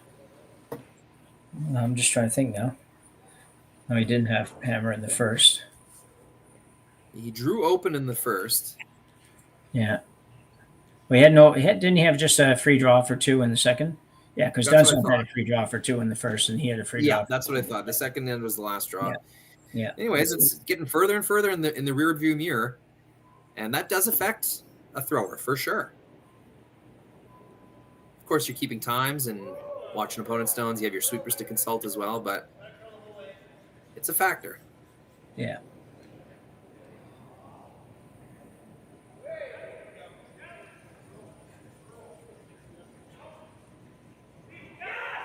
Right now and then, just making sure it doesn't get away from them.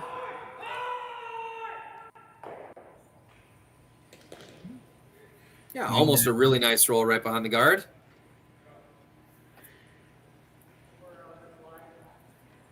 that it would be an open peel attempt. Brad Jacobs, good end to blank at the start of the fifth end. If somebody said you could blank this one, I'd take that in a minute. Be perfect. Oh, absolutely.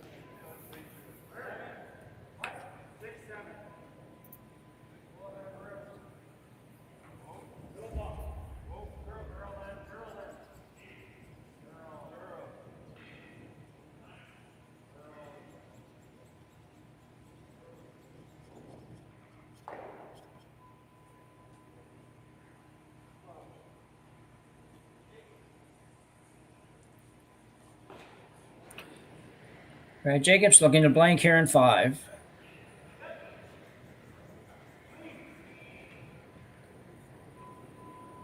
It's pretty good. And away it goes. Jacobs will blank here. Retain hammer. When we come back for the 6th end here in Swift Current. So with the impact to my business and income, will this delay my retirement? I know you're worried, Marshall, but based on the original plan we came up with, you're only about 6 months behind. I thought it would be years, not months. You should feel good. Remember, you've got a plan. Thanks. With change comes questions. See the impact of your money decisions before you make them with RBC Wealth Plan.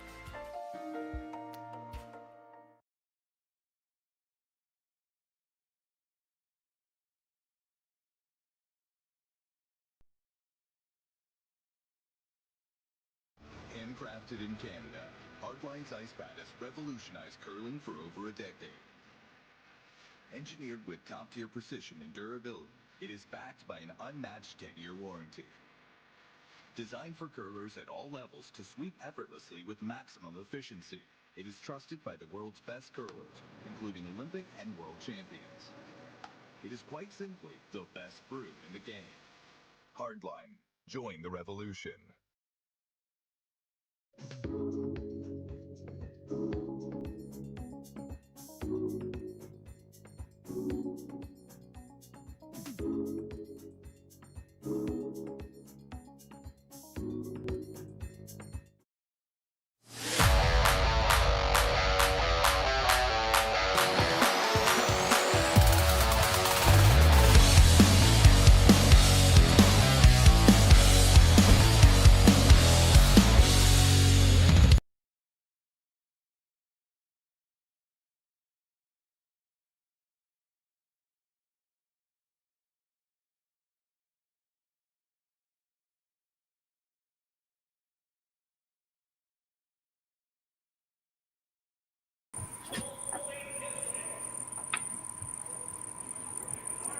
So back for end number 6. Tie game here between Brad Jacobs and Matt Dunstone. Jacobs with hammer here in 6.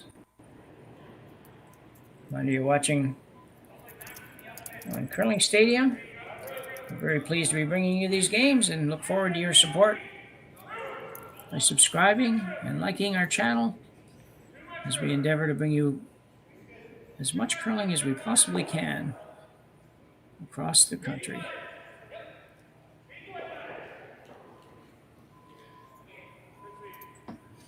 We draw for Benny Hebert and an intern. So good.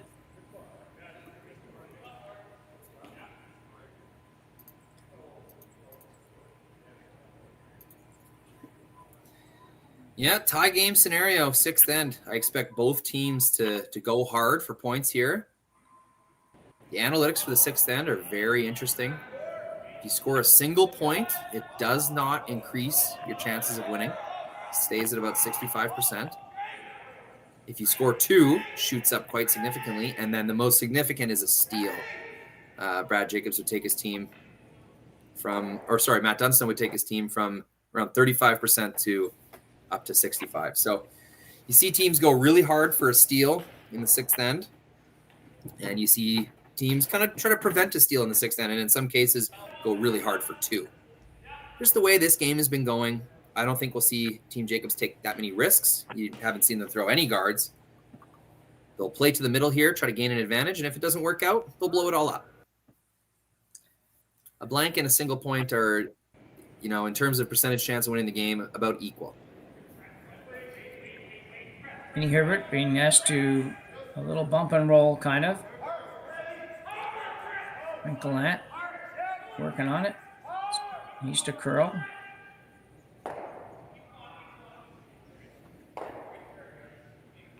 Yeah, good shot for Ben.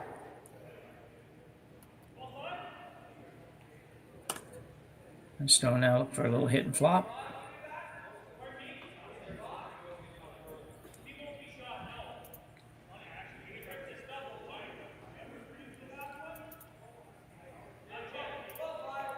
Dunstone doesn't like the double. He knows if he makes the double and rolls away, that Jacobs might just peel that guard and run it out.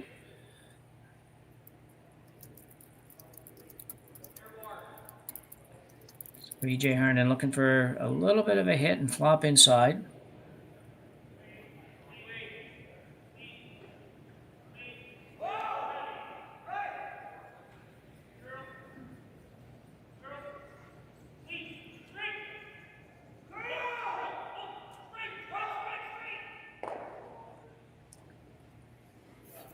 That's a very good shot.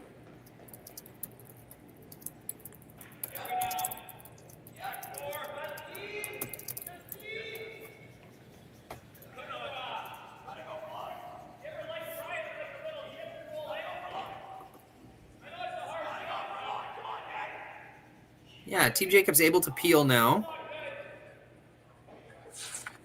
They see that they're shot rock at the back, so kind of a tough decision.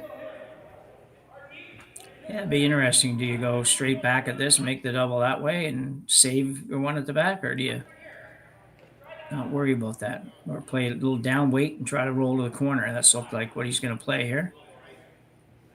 You say we see this shot more than we ever used to see it.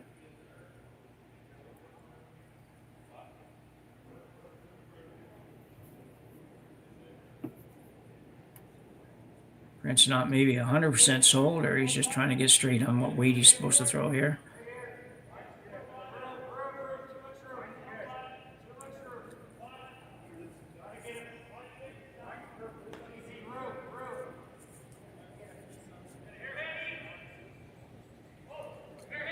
Lots of rotation on this.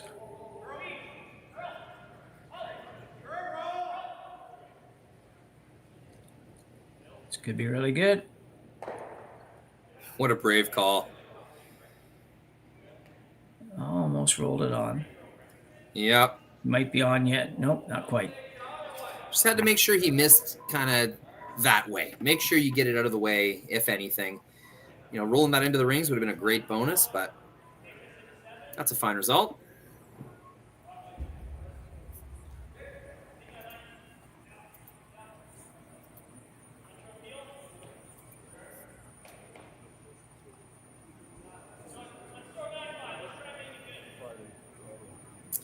This is looking pretty blankish. There's a lot of stones left to come.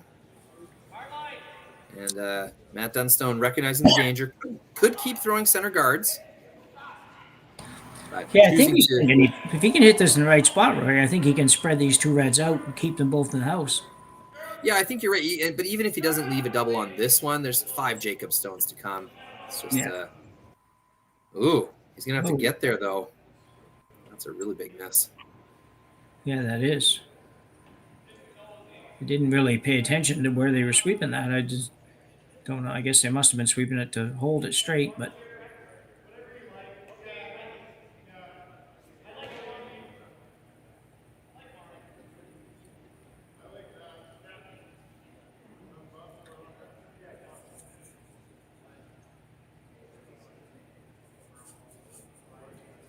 Frank Gallant now will play the outturn hit at the 1 in the 12. Barely in the 12, but in the 12. Let's go.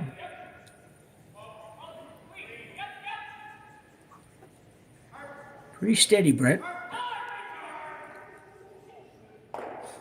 Good shot. That's a nice sweep. It'd be nice to keep these 2 yellows spread out for the remainder of the end and maybe get an open deuce, but it's just so unlikely with how good these teams are at hitting. This would be more of a blank play for Team Jacobs, I would think.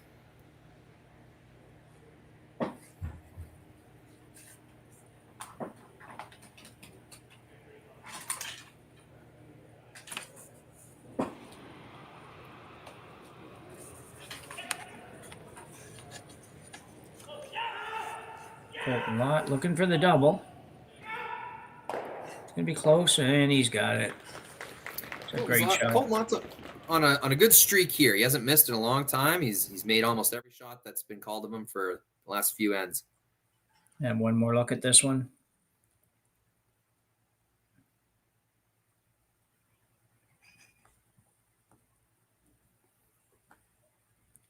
Sweep by EJ, holding it in the right spot. It's funny, some of these long doubles look almost easier than the short doubles sometimes for these guys. They look like they're almost automatic, where some of the short ones seem to be a little more of a challenge at times. It doesn't make sense. Well, it's also a difference between a shooter double and like kind of slash doubles. So the shooter doubles are always a little nicer to throw. So the teams will probably run this through to a blank. Not Dunstone's choice, but he doesn't have much choice right now. No, and the way you avoid this, Jim, is you throw double center guards. That comes with a lot more risk. Team Dunstone wasn't willing to take it, and here, this is where they end up. Yeah, I would expect you'll see that at the next end. You can't afford, Matt just definitely can't afford to have an end like this in 7. Or finish like this in 7 at least.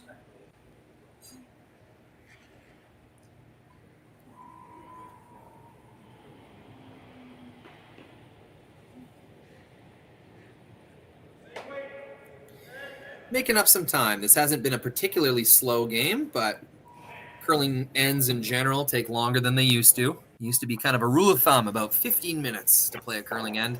That is no longer the case at the competitive level. There's just so much more draw shots. The ice is quicker, so I know it doesn't seem like much, but when the ice is a second to second and a half quicker, that's every single shot that takes that much longer. And, of course, the thinking time. Much more thinking time. And thus, curling games, that old kind of 8 ends should take about 2 hours. That's no longer true. It seems like a 2 hour, 15-minute minimum kind of thing. More often about 2:20. We're on pace for about that.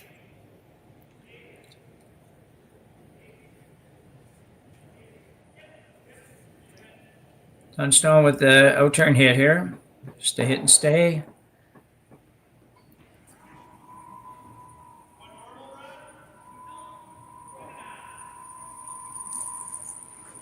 He's using his little corn broom to try and sweep something off the ice. Yeah, I don't think it's going to work too well, Matt. No, I can't imagine that doing a good job. Unless it was like a tennis ball or something. Brad Jacobs, same shot, out-turn hit. See, if I was Dunstone, I'd just really trying to make sure that I keep my rock in the rings. Make Jacobs keep hitting. Like we've been talking about, Jim. He hasn't drawn since the second end. So no. Now, speaking of which, it's going to be a free draw for Matty. So will he try to do something with this little one out the edge? Doesn't really have much to work with. Probably not worth the trouble, to be honest. You're probably better off throwing it in the middle, hoping that somehow Brad stays. Yeah, I did the math wrong in my head. Jacobs wouldn't be drawing anyhow. He wants a blank. No sense in that. Well, they're going to throw it over there in the neighborhood, at least, of that Yellowstone.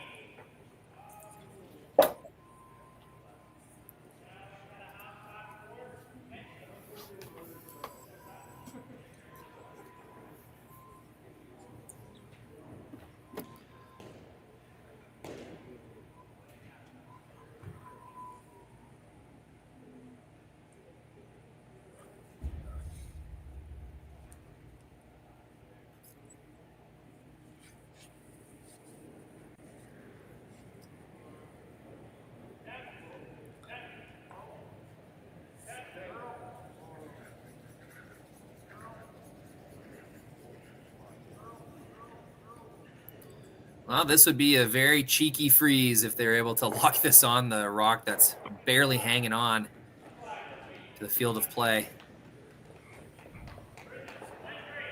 Good little practice shot for Matt. Keep his draw weight in his back pocket. He's working hard at this. Line's pretty good if they could get it there.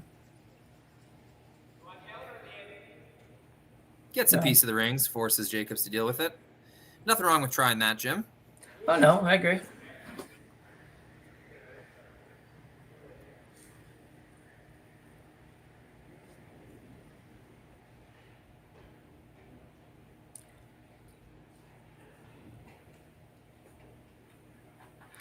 Brad Jacobs, final stone here in end number 6.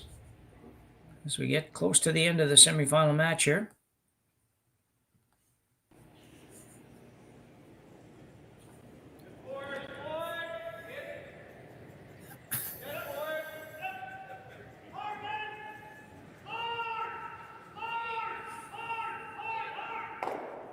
Oh, no. Oh. Is it in? I'm not sure. I don't think so. Well, Dunstone allows Breck to kick it off. That was pretty close. So we have a blank end here in end number 6, and we'll go to end number 7 at the RBC after Dominion Securities Western Showdown here right after the break.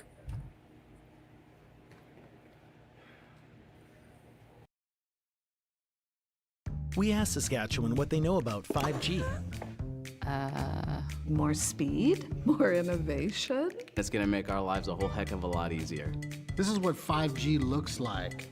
Better, faster. Sounds like one more G. Sounds pretty good. I don't know what it means. All you really need to know is the future of 5G is here and will continue improving through investments in network technology.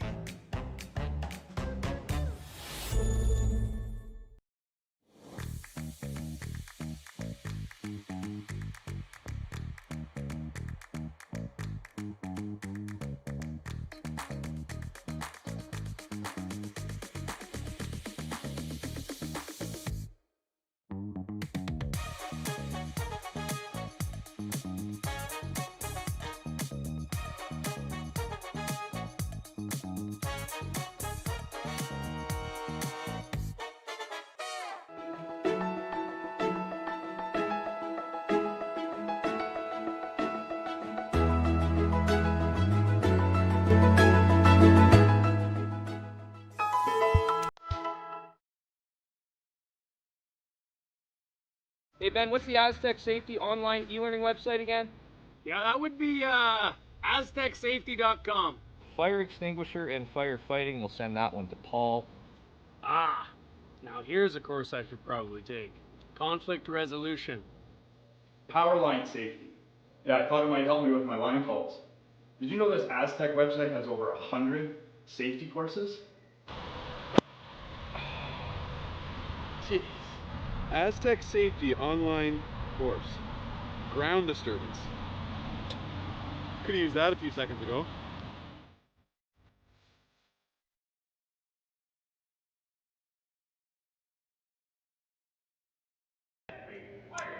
So 2 ends to go in regulation time here. In our semifinal match between Matt Dunstone and Brad Jacobs. Yeah, this 8-end game has been reduced to 2 ends. The only difference is Dunstone started with hammer off the bat, and now Jacobs will have hammer in this 7th end, tied up. This semifinal did not disappoint.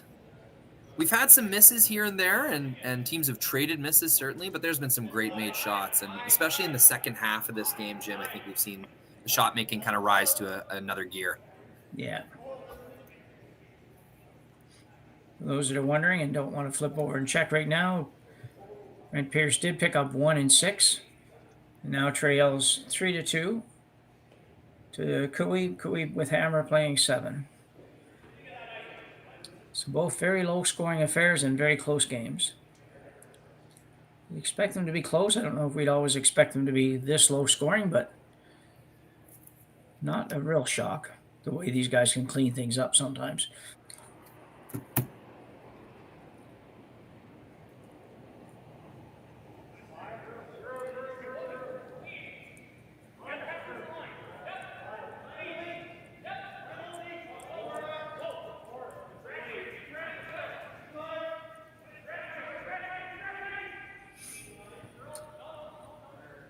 Ben Hebert's draw here.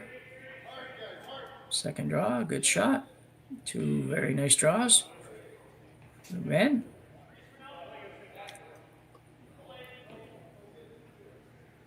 EJ Herndon now be asked to follow that down.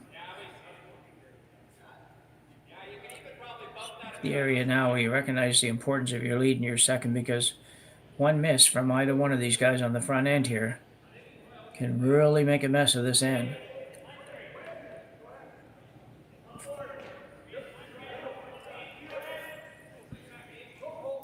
Yeah, stakes are certainly high now, especially with two center guards like this. You can feel the advantage slip away really quick without Hammer. So 2 center guards up means nearly every shot needs to be made by Team Dunstone.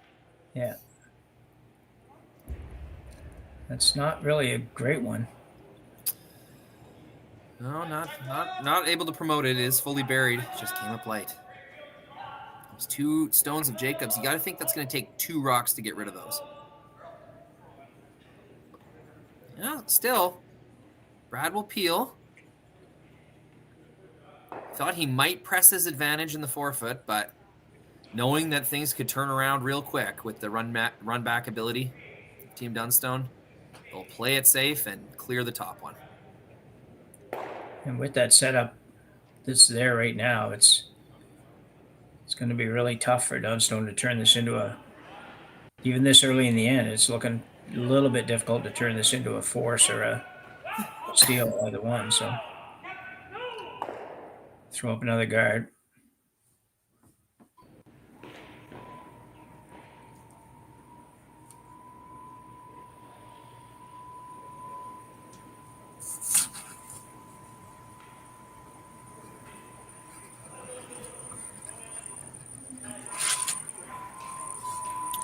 Well, the chat's just going wild right now. I love reading what all the fans are talking about. Look, it's like they're talking about time clock and 8 versus 10 ends, blank end rules. This is what's so fun about watching curling on YouTube, guys. Oh, geez, I don't think they get it over. He did not. Man, that is crazy. Yeah, slipping a little bit, EJ Herndon, last few ends. That missed short run back in the 7th. And then, yeah, that hog stone. Those are significant misses. So Brinkelet now looking to peel both these. And if you do, Dunstone's going to be facing a tough decision. Got to curl a bit, huh? I did not think they were trying to get that over the top. I think that was pretty outside. Pretty outside by these standards, a few inches out. That's all I mean by that. Wow. Yeah, Brent didn't look to be terribly happy with it when it stopped, so I assumed it wasn't exactly what he was supposed to do. Not a bad end, I don't think, but it does leave that ever-present possibility that it could be a rock that forces you to take one somehow. So Colton Lott, try to hit this right on the nose. Stay right there.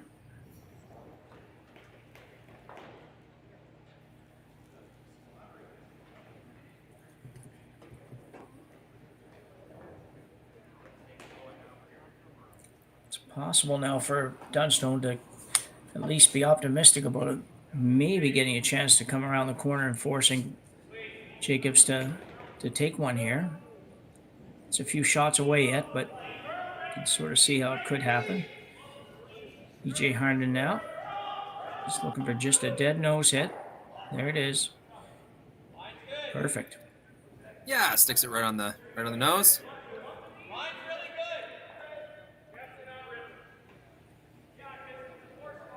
That's the universal signal for blow it up.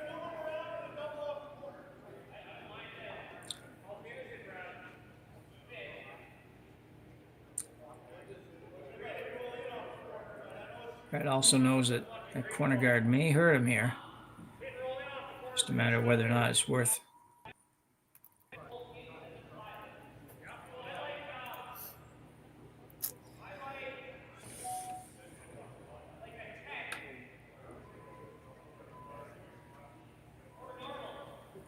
Mark doesn't care. Whatever it is, I'll make it, he says, and we'll go from there.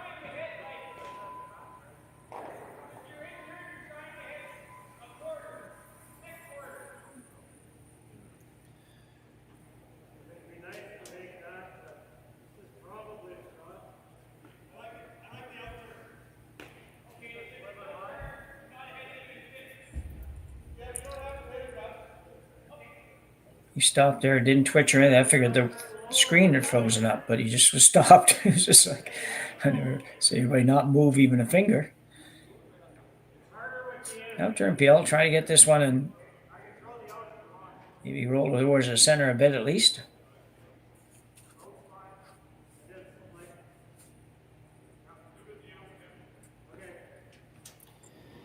Yeah, they're kind of caught in between worlds here. Like they actually have a pretty good setup to score 2 if they wanted to. Yeah. But they want to keep it safe, and I think the ultimate goal for them would be carry hammer into the next end.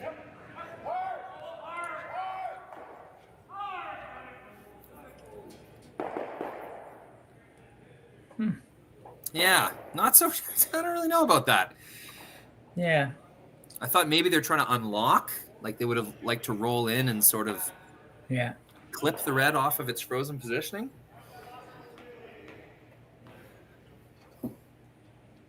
Geez, it seems crazy. Would you ever just throw a center guard? He's looking at making a corner on the top one. Oh, just hitting the 1/2. Okay. Yeah, I think he's trying to hit a third of a rock roll to the 8-foot or a 12-foot, whatever over there. Not try to do any more than that, I don't think.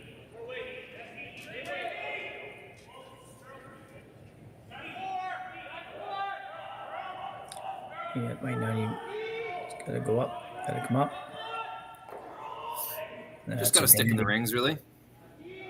That's a beautiful shot. Yeah.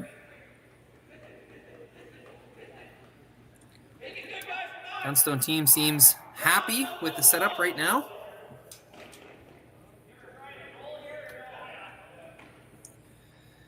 Jacobs just constantly trying to keep the potential blank alive, you know?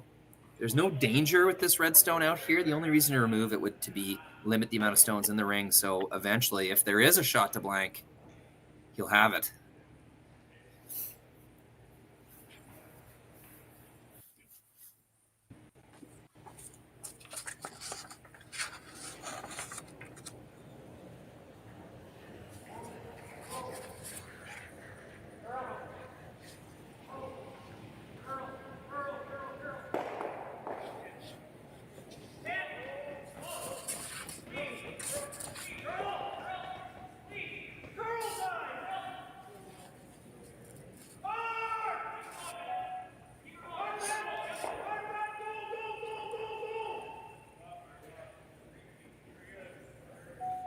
Gets a bit of a roll.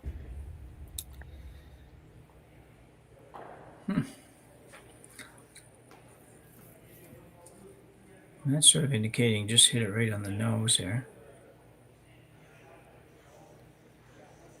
Yeah, I'm just wondering what Dunstone's kind of ultimate plan is. Like, what's his goal here? Yeah, I'm not sure. I don't really see a force brewing. This is looking more and more like a kind of open crack at 2 points. Like, where's he going to roll? You can't really hide behind the red-yellow combo because that yellow, since they're so frozen, you can kind of send that yellow back in almost whatever direction you want with the drag effect. Kind of indicating just a little roll inside.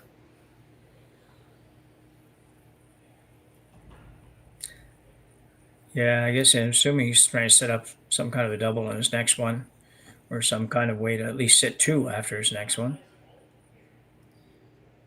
Yeah, it's just when Jacobs returns the hit and doesn't leave a double, what's Matt doing then? Is he giving up a shot for 2?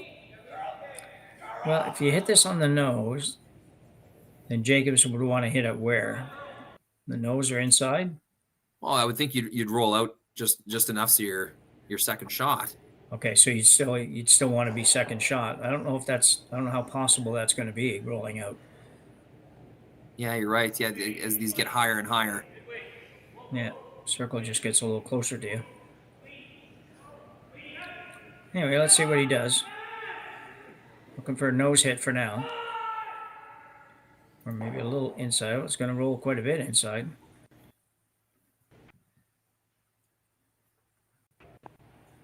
Well, Oh, now that I see it, I kind of like it. Well, I think. Do we think this top red is going to go? Yeah, I think everything's going to go. I think he's going to hit the red hard on the on the right-hand side as we look at it there, and or maybe not too hard because it's going to drag a bit. Yeah. And then with some weight, I think it's going to be, there's not going to be anything in play when the shot's done. Well, maybe the shooter. Yeah, I mean, the yellow certainly drags. The bottom the bottom two stones are gone for Just sure. he's going to throw it hard, pretty hard, because you don't want that yellow one to hang around.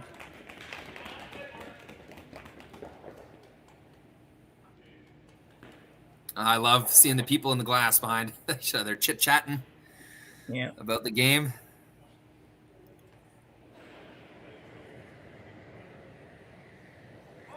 It's Brad Jacobs with a kind of a combination pool double here, and he will make it as expected. A different rock stayed than I thought would stay, but the yellow one did hang around the back. Me too. That middle yellow dragged so hard that it got the back red thick enough that it stayed in the rings. Yeah. See this coming down. You would think that the yellow was going to go out pretty easily, but no such luck. That's that whole drag effect. It's amazing, really. If you don't know about it, or you haven't figured it out yet, give it a try sometimes. You can do it just by setting a rock on a rock and throwing one from, you don't have to necessarily throw it all the way down the sheet to figure it out. You can test it out from above the house just to see what the effect is, and it's good to know about it. Every now and then it matters. All right, very challenging shot. Matt Dunstone will try to freeze on the face of this Jacob stone. I think we just saw how lively the rocks are. Those last two stones were quite frozen, Jim, and Jacobs had no trouble getting rid of them. So a bit of a desperation play, but they got to try it. Yeah, I agree. I think it's going to be very tough to make this work, but it's a hard one because sometimes you're throwing it not really to make it. Like if you throw this just to make it, if you ever leave it a little bit, you tap and roll just a couple inches the other way, all of a sudden you give up two. So it's just a tough one to throw when you're not. There's no room for error at all, and all the other side of it though is you might be just as willing to take a chance, and if you ever give up two, he give up two, as he would to try to steal the last end. So. Mm-hmm. But you want to make it as hard as you can, so you're going to have to make sure they get as close as they can to that rock, preferably right on it. It's not going to be close. No. In fact, it won't even get shot rock. So, wow. Disappointing result for Dunny.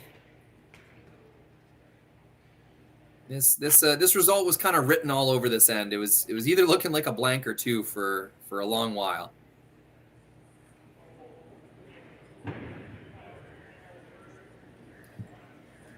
$3,500 people watching now. Congratulations, everybody. You're part of a historical event. That's a lot of views for a live stream curling game. So thank you for proving that there is an appetite for more and more curling. And, your participation only grows this curling stadium project. We can't thank you enough for tuning in.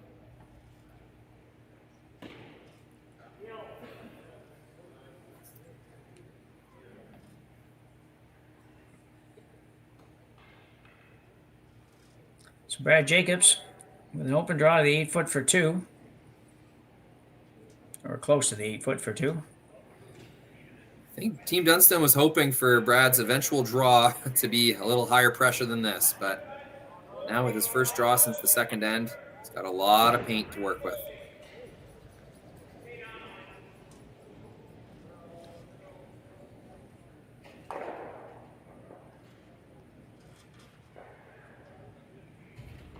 And a good shot there by Jacobs.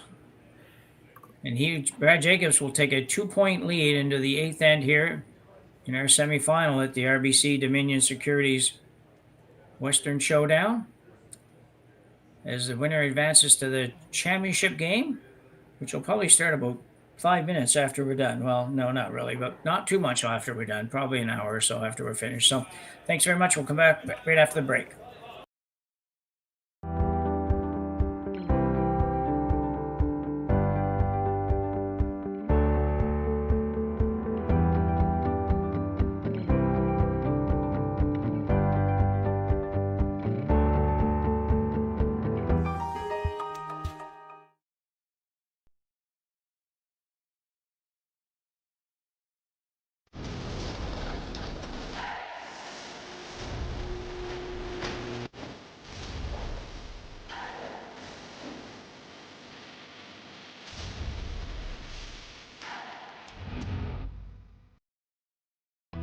stronger agronomics, better returns,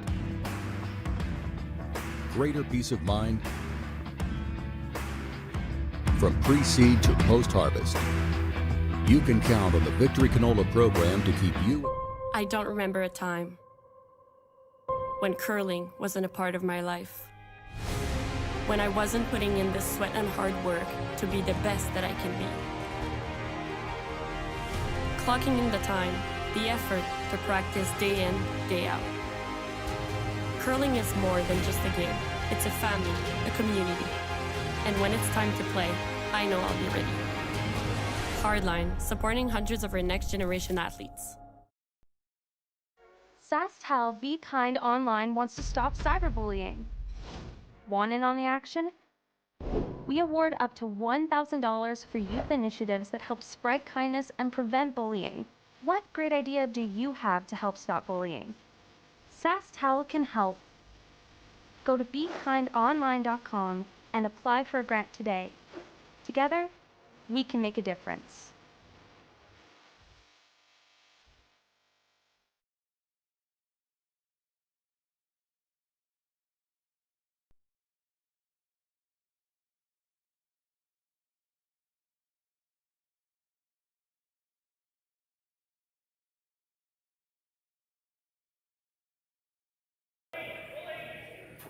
So at number 8, here in Swift Current, Saskatchewan, Brad Jacobs with a 2-point lead in the semifinals of the RBC Dominion Securities Western Showdown. Been a great spiel, been a great weekend. One more draw to go.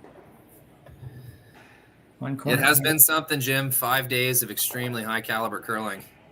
Yeah, it's been a lot of games. We certainly have brought a lot of games to them. A lot of games, probably the most games I've seen with commentators as well. So we really pushed the envelope this week at our curling stadium. We pushed for more production, more games, more produced games, more commentary, and we thank people like yourselves, Jim, who are taking time out of your day.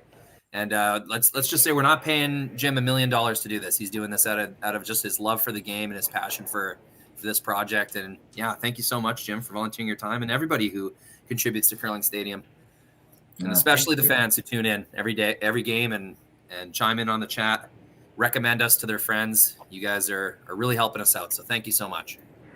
Yeah, it's been a lot of fun, and it's continues to be. I've been surprised. I was saying to Jerry earlier, I was surprised how many people actually do see and watch this, and even from my little club here in New Glasgow, long before anybody knew I was going to be doing commentary, would come up to me after they first heard me and say, "Oh, I heard you on there." And I said, "Geez, you watch that?" And I'm thinking, yeah. They're like, "Yeah, we watch curling. We like to watch curling, any kind of curling, anytime." So, yeah, it's great. So a few rocks for Dunstone to work with here. That might change in a couple of shots, but for now, there's a couple of corners, some rocks in the house. The yellow one that Team Jacobs just threw works as a corner as well. So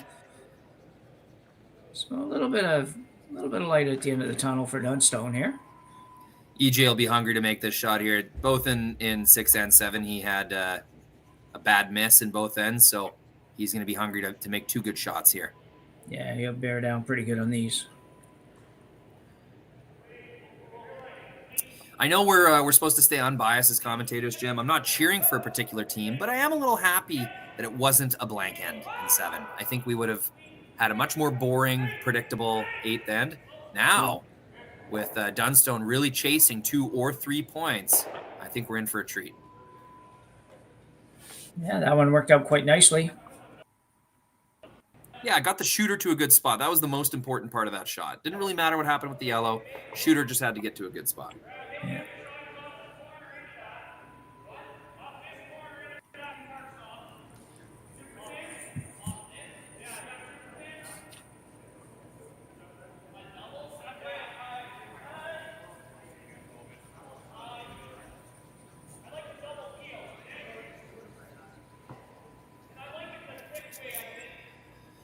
Some fun decisions here for both teams. Like, this is a great scenario. Like, Jacobs is okay with giving up 2, but it's always going to be tempting to defend your own positioning and force Team Dunstone into harder and harder shots. It's tough to play pure defense in curling. You want to make things harder on your opponent, and sometimes that means taking a bit of risk yourself. So just kind of decision time here, as they could easily peel.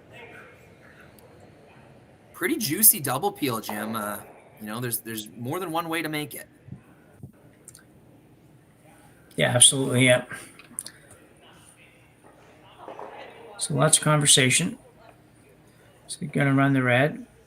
Looks like it's going to be a straight peel, I think. I'm not sure if they're going to try to pick that one off the back or not, but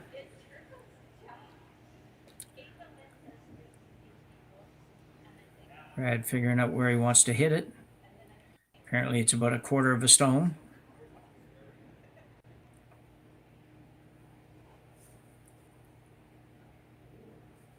Brent Gallant, a chance to make a 2-for-1 kind of shot here. You can see the focus. He really wants this one. He's got that one. He's got that one. What a great shot by Brent Gallant. And rolled the sugar far enough out of the way. He's not super happy, but I don't think he should be that upset. A bit of a missed sweep once again. They're trying to get that kind of thin and roll into the rings. They ended up getting it over top. I still think that's a really good result. Gets 2 red guards out of the way. Yeah, I think I agree. Just didn't quite get the spin action on the shooter, but so like you say, you got rid of all the red ones, so there's nothing there that they'll really be able to use much.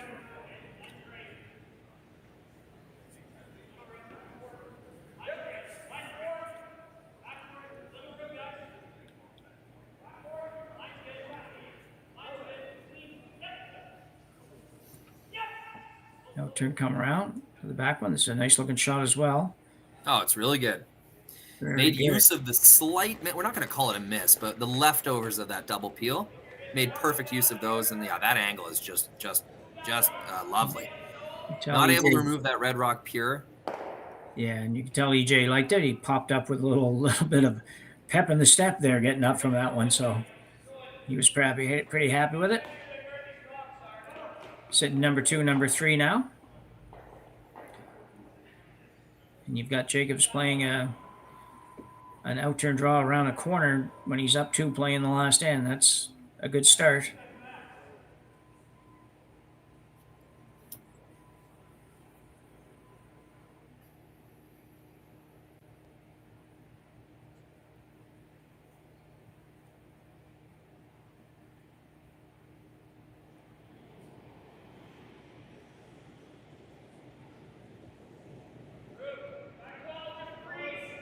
Mark Kennedy attempting to follow EJ's rock down there.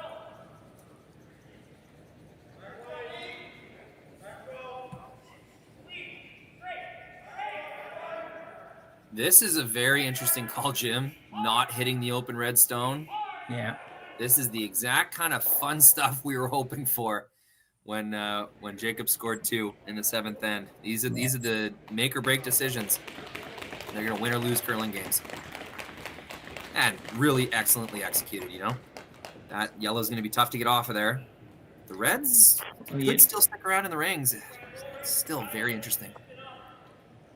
It's interesting because Matt was just looking at what happens if you play this double on the one on the button and the yellow that Mark just threw there. And actually, you could probably play this double if you really were desperate, and you might be able to sit 3 when you're all done. I think if you hit whatever it is, half of that rock, hit the yellow, the red jams on the back yellow, and the yellow that's frozen might go. I mean, you're looking at it. Might not be ready to play it right now, but you might not get another chance either. But it's a good point, Jim. Whether or not it goes, though, like even just getting your shooter over there, unlocking it, and taking advantage of the corner guard, that's going to be a really good result for Colton Lott. Yeah. He's on a hot streak. This has been, man, we've seen some good shots, but I think Colton Lott might be the hottest player on the ice right now. He seems to be making everything, or he's darn close when he isn't.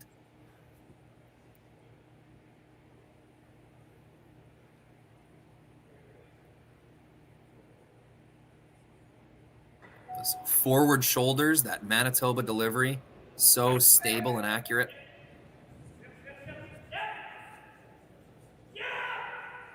Ryan Harden trying to hold Phil's. I feel like I've said Ryan Harden's name every time they've thrown a rock here.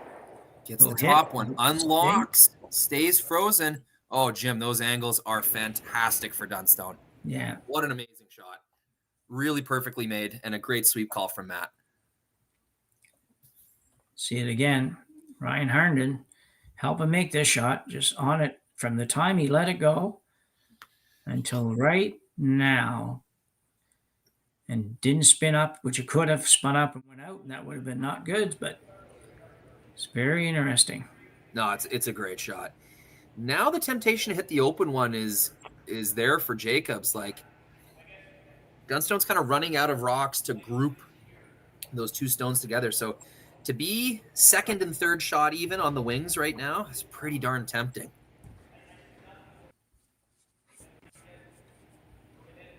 So 3 rocks each to come here in the 8th end, which may or may not be our final end in this semifinal. I can tell you that Kevin Cooey won the final with Brent Pierce, winning 3-2 in that one. Congratulations to Cooey. They've been hunting success for a long time now, and to make the final of this event, I'm sure a lot of people are very happy to see Kevin Cooey back in the, not quite the winner's circle yet, but, you know, making the final, that's got to be a proud moment for them. Yeah, I agree. I think it's tremendous. It certainly has been a rocky road here. And congrats to Brent Pierce, too. I don't know if there was a lot of people would have picked them to be in the semifinals of this event. And when you looked at their draw and they had to, you know, beat Carruthers, they had to beat a couple of really good teams. And then they had to beat a really good team this morning when they beat Mike McEwen. So they deserve it of the semifinal finish for sure. So Mark Kennedy now.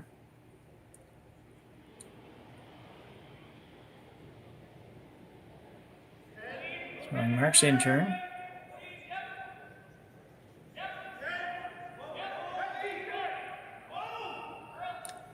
Just going after the back one. Yeah, not a super challenging shot, but it's just so critical that they leave their shooter as shot rock in this situation. That's what they do. Yeah, it's a nice shot.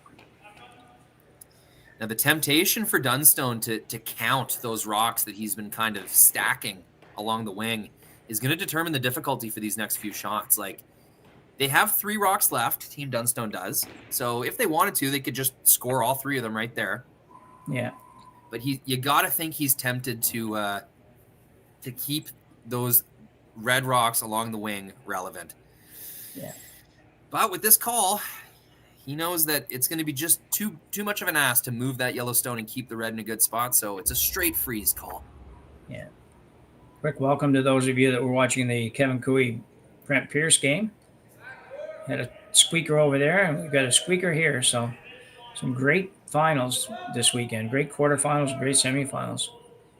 Dunstone with the intern draw, intern freeze to the one that Mark Kennedy just threw.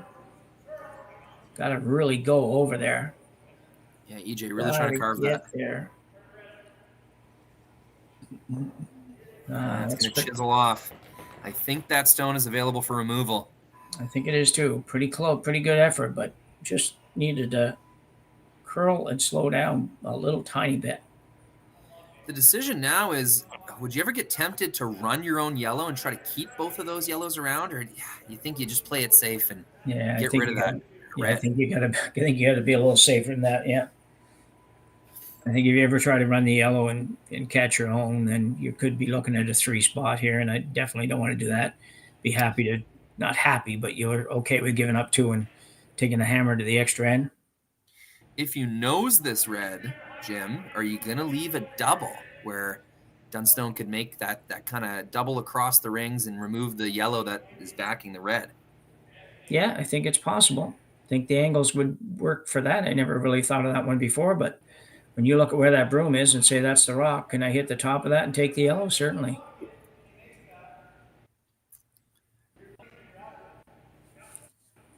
Mark's waving over there. I don't know if he's suggesting that let's not worry about over there or what, but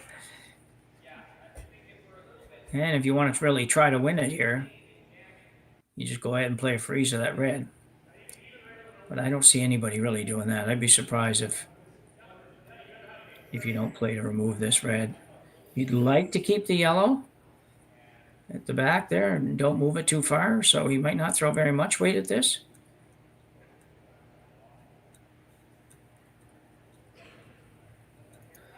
Yeah, that looks like just kind of tap back weight, Jim.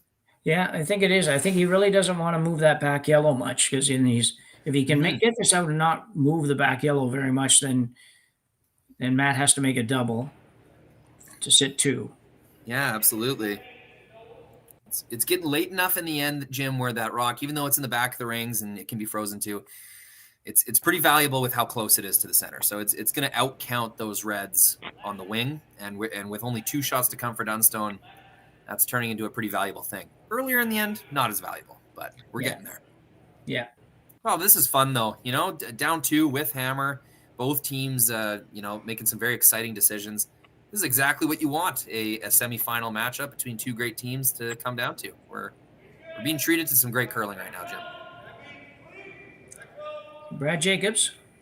He's going to throw a little extra handle at this one. I'm not sure. That may just my thinking. I don't know, but seems like a little more handle than I'm used to seeing Brad throw. But again, just to come down, tap the red out, save your sugar and the other yellow. It's going to be close. It's pretty good. I was expecting just a hair more weight than that, Jim. I thought they'd want to push the red further back than that, but that yellow's in a really good position, obviously. Yeah, I think Matt was just looking at the double that you had pointed out a minute ago. Is it there? And you're going to lose a few rocks on that side, but I don't know what that means. I don't think you're going up there, surely.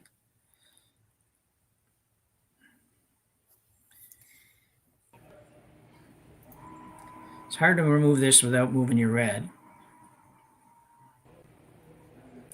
But if you hit it hard, if you do go for the double, what happens? You probably still lose it. Or maybe not. You might be able to slide it by yours. The only problem is then you're going to set up some kind of a double or more over on the other side. So this is your last rock of the game? Yeah, we have exceeded my strategical input. These teams are so much smarter than me. I'm excited to see what they do. We need Sean Joyce in here. He'd be able to pick this all apart. Oh, yeah.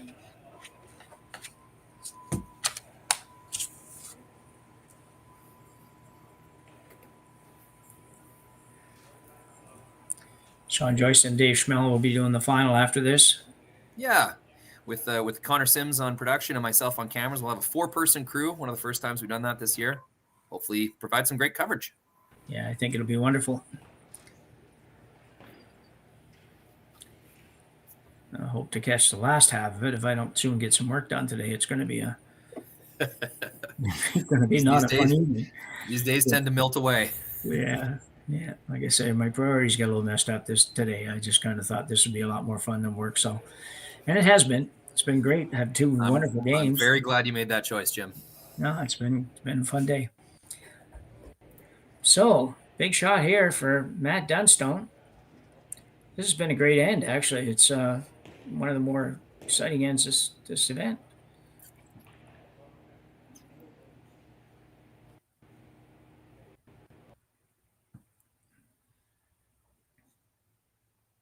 Big 2 shots here for Matt Dunstone. His teams, I would argue, has done their job. They've stacked the rings. They've created rocks in play.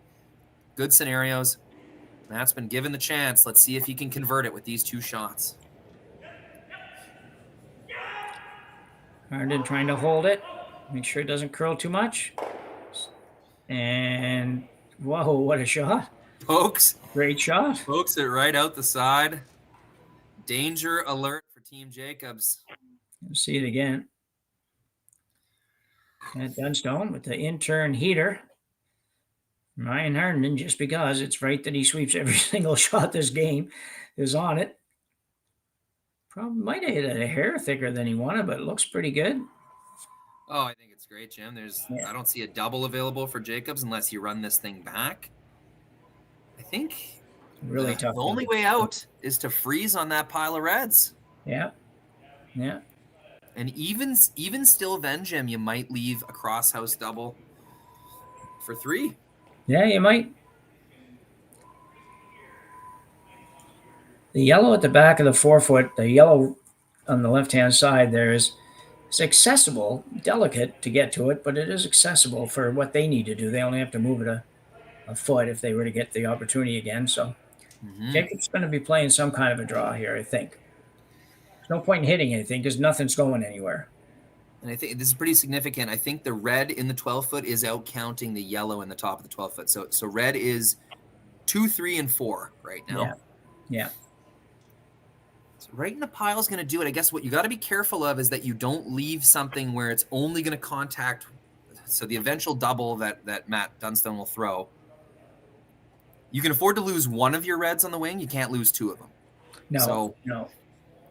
So if Jacobs can put this in a place where at least 2 reds will be pushed backwards, even if Dunstone makes the double, then at least it's only for 2 and an extra end, not for the win.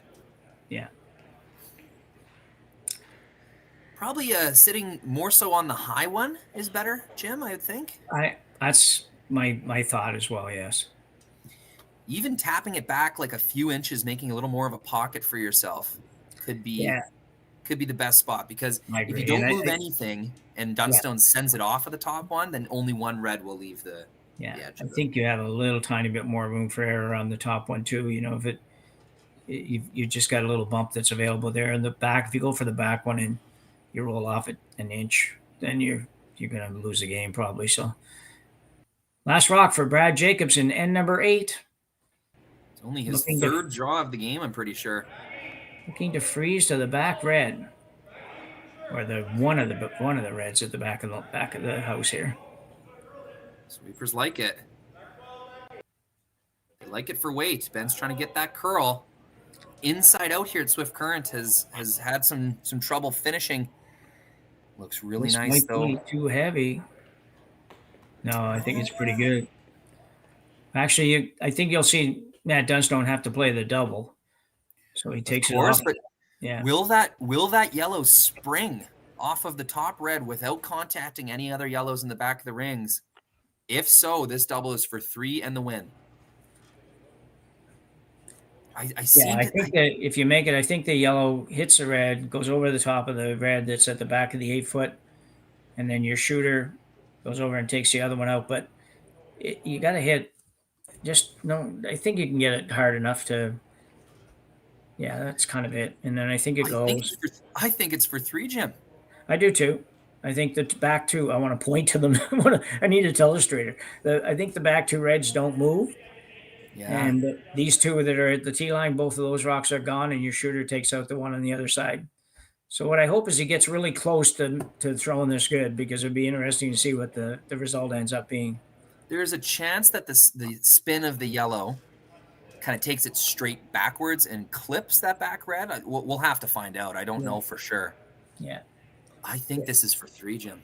Yeah, I don't think that'll happen, but I agree. I know what you're saying, and it might.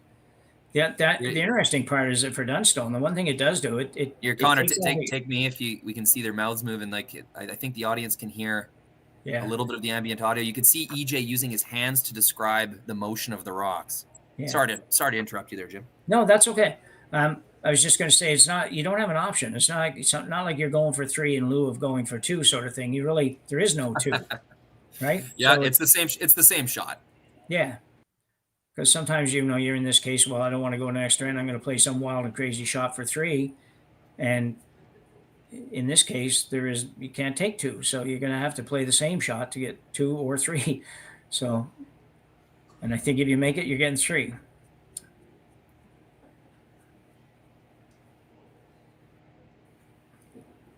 It's just a little bit flatter than I'd like to see for being able to really, really spring off of there. But we know Dunstone can throw it really hard. That's for sure. Just trying to get a little tighter view of those 2 rocks. I don't know if I can. No, it's cool, yeah. Yeah. I don't know. Maybe it does clip that second red. Well, it might, but even if it does, it's you got to try to make this. I don't think it will. I think you got to hit this rock about no less than a half to make it. And when it hits the other red, I just think it bounces over the top of the back red. Yeah, for Team Dunstone, you just focus on making sure your shooter goes into the other yellow and sticks right there. That's all you can do. And the motion of these rocks, that's it's up to the curling gods to decide. Interesting to see the turn choice here. I'm not sure if he'll try to go for the little flatter roll here and throw maybe an in-turn at it, or if he'll be going the out turn where he might get a little bit more speed coming off that rock. Mm-hmm. Going in-turn. Well, what an exciting finish here. Matt Dunstone with a chance to win the game in 8. That would be amazing, even if you're not a Dunstone fan. So on its way. EJ this time on the broom. He wanted to curl. Gets the one. Into the other. Did it kick the other red, though? It did. Yeah. You only got 2 points. Oh, what? Did you have the replay on that one? Because I need to see where that rock went that I thought wasn't going to move. It's a great shot no matter what. So it did. Yeah, well, we're going to see it right away here. Yeah, I just saw the YouTube replay. It's that. It does just barely poke. Wow. What a great shot, though. Holy cow.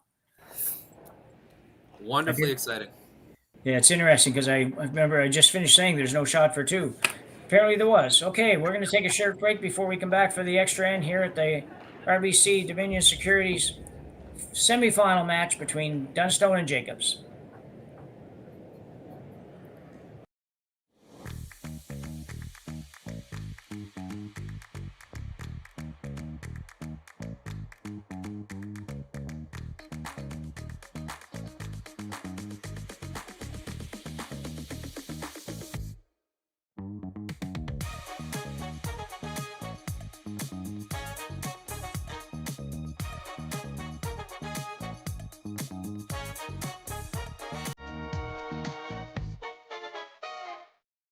Handcrafted in Canada, Hardlines Ice Bat has revolutionized curling for over a decade. Engineered with top-tier precision and durability, it is backed by an unmatched 10-year warranty.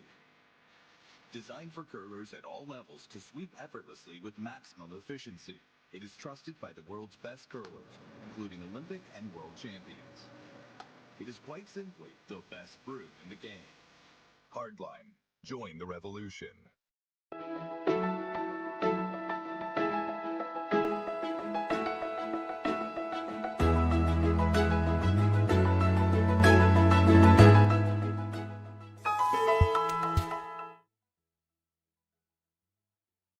We have a good one here, and number 9. I was going to say and number 6 for some reason, and number 9 here in our semifinal action between Matt Dunstone and Brad Jacobs.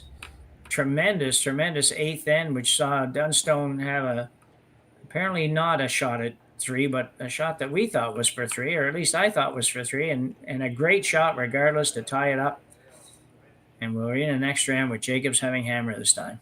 Just an ever so slight miss from Jacob's last one. It just didn't curl as much as they thought it would. I thought he got the weight pretty darn good. Yeah. Ben tried to make it curl, but in Swift Current, we've seen like the center coming off the center line, not moving quite as hard as the outside in. That's pretty common for curling ice.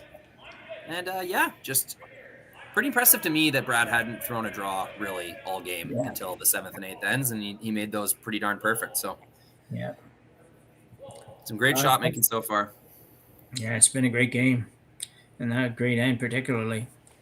So Dunstone will call up another center guard here. Probably the 2 most important shots of the game so far are these 2. So, well, other than maybe the last one, the last end.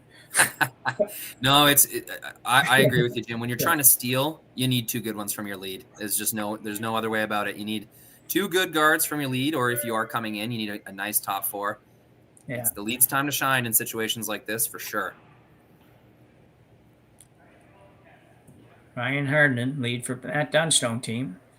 They want to make this move over a little bit, but a little bit afraid of. Sorry, Connor. In the house, and that's pretty good. 2 rocks, lots of separation, both on the center line. That's 100% end for Mr. Ryan Hardin. Yeah.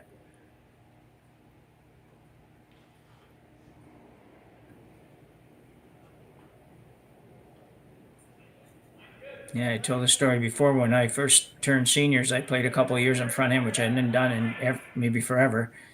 And before obviously the no-tick thing, like this particular no-tick, but what most pressure I ever felt in my life was trying to throw just 2 guards in the last end. So I'd much rather be trying to draw the 8 or 4 foot to win than trying to throw those silly guards up in 20 feet of space or whatever it is. There's a good shot, I think, but might make it a little bit tough to get rid of some stuff after. But Dunstone going around.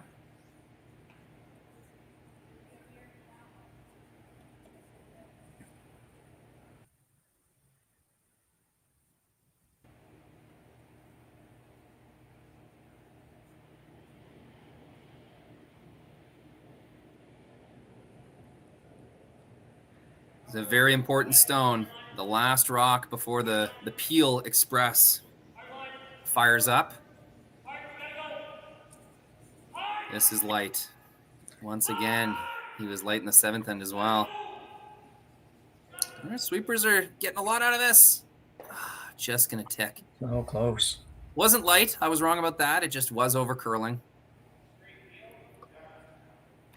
Real close. It's not a disaster. It's in a pretty useful spot, but that's kind of what they would call the good one. You want to make that one your good one in the 4 foot, either your steel rock or the frozen stone that you're going to use later on. And now the shots get a little simpler for Team Jacobs. I imagine we'll see 4 peels in a row.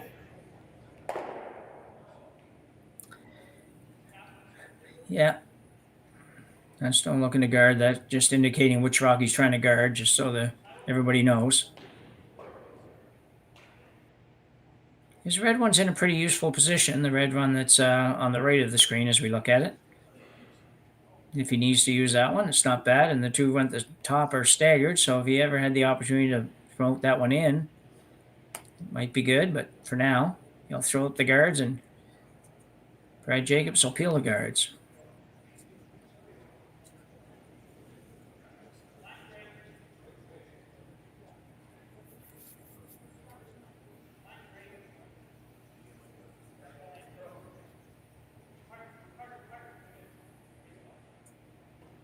Good shot. You don't want to get too close because you don't want him to have a chance of taking more than just the 1 rock out.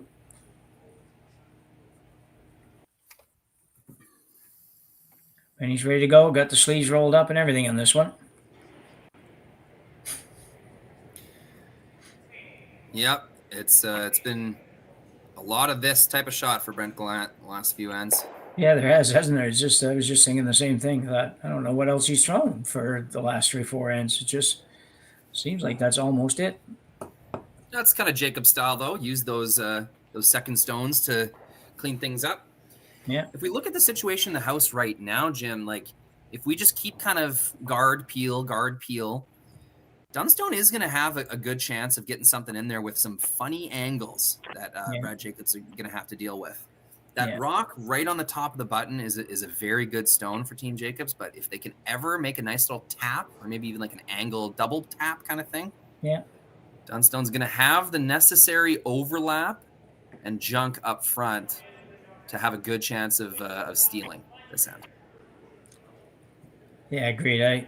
The 2 on the right-hand side are not quite as close together as I thought, so the stagger's not great, but it's better than nothing for sure. So Colton Lott now throwing a guard up. As you mentioned earlier, Colton's had a good game. He had maybe a little bit of a not great start, but I don't even remember now. But it's but he's certainly been very good since 3rd, 4th end on. Yeah, for sure. Maybe before that even. He kind of just got unlucky with some runbacks and angles, just sort of hitting things on the wrong side of the inch. So hasn't been missing by much, even when he has missed.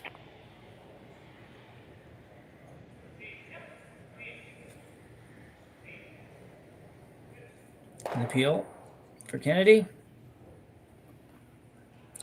Dunstone looks at it every time. Has to just run it through his mind real quick. Am I still good to do this? Am I still good to do this? And I think the answer is yeah. Until you're absolutely not, then you are. He might tackle that tap up on his first one. I'm not sure. But for now, Colton Lott's throwing up another guard, and Brad Jacobs is certainly going to peel it.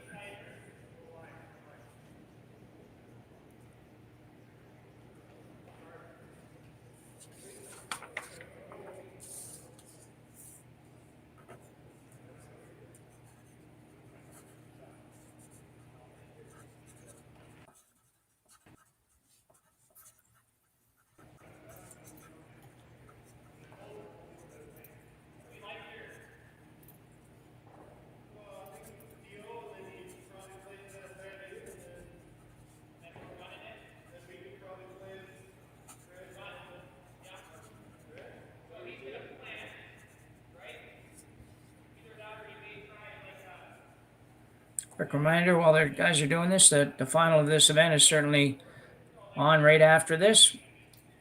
Curling Stadium Network with Sean Joyce and Dave Schmel with the call. It'll be very exciting. No matter who wins this one, I think it's going to be very exciting to see Kevin Cooey in a final against one of these guys. It should be a wild game. So be sure to take that in. Yeah, most definitely.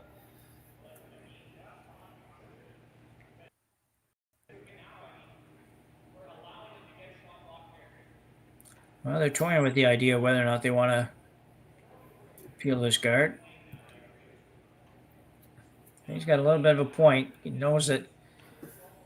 Did they go one too long with guards? I don't know, but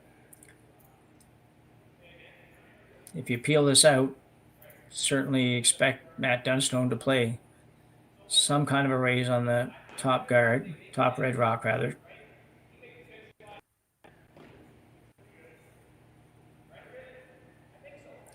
Well, Mark's leaving, so I think it's been settled. You can only let those front ends have so much to say, you know. Anyway. He's going to peel. Might be trying to make both this time.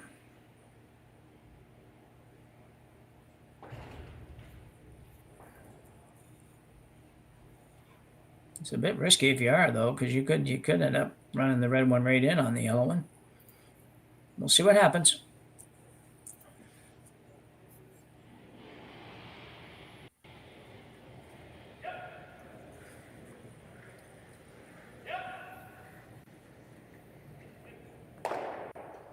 No, just a single peel.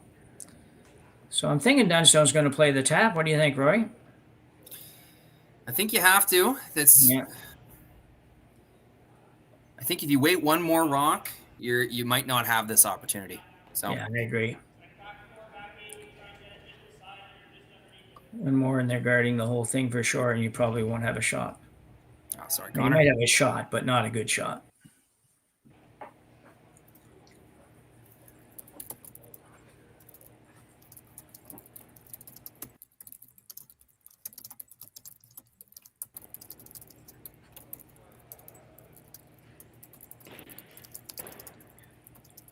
Dunstone looking to promote the red stone here. Well, he wants to be shot after this, but he has to be careful he doesn't throw this too hard. Just looking for a back button kind of weight, maybe back 4 foot at most. I think at most, that would be my thoughts anyways.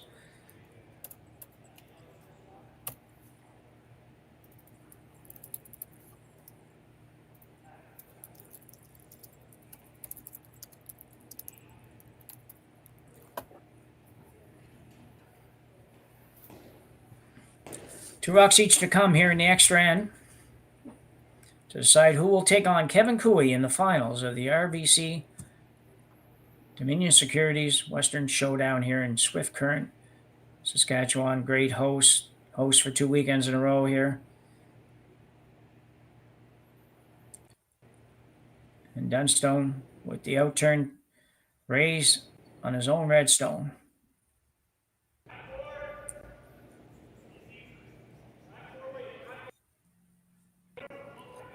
EJ Herndon going a little bit, but not hard. Weight must be close. Yeah, it looks really close. A little bit more. He might not have enough. It's a bit of the worst of both worlds, Jim. They didn't get shot rock, and they also didn't get nice and frozen on that yellow stone. Just a little bit unlucky with exactly where that sailed to. Yeah. Really, really nice would have been catching at the side of the button, shot rock. And pretty darn good would have been kind of a good 3/4 frozen on the yellow. Yeah. Turns out they got kind of neither.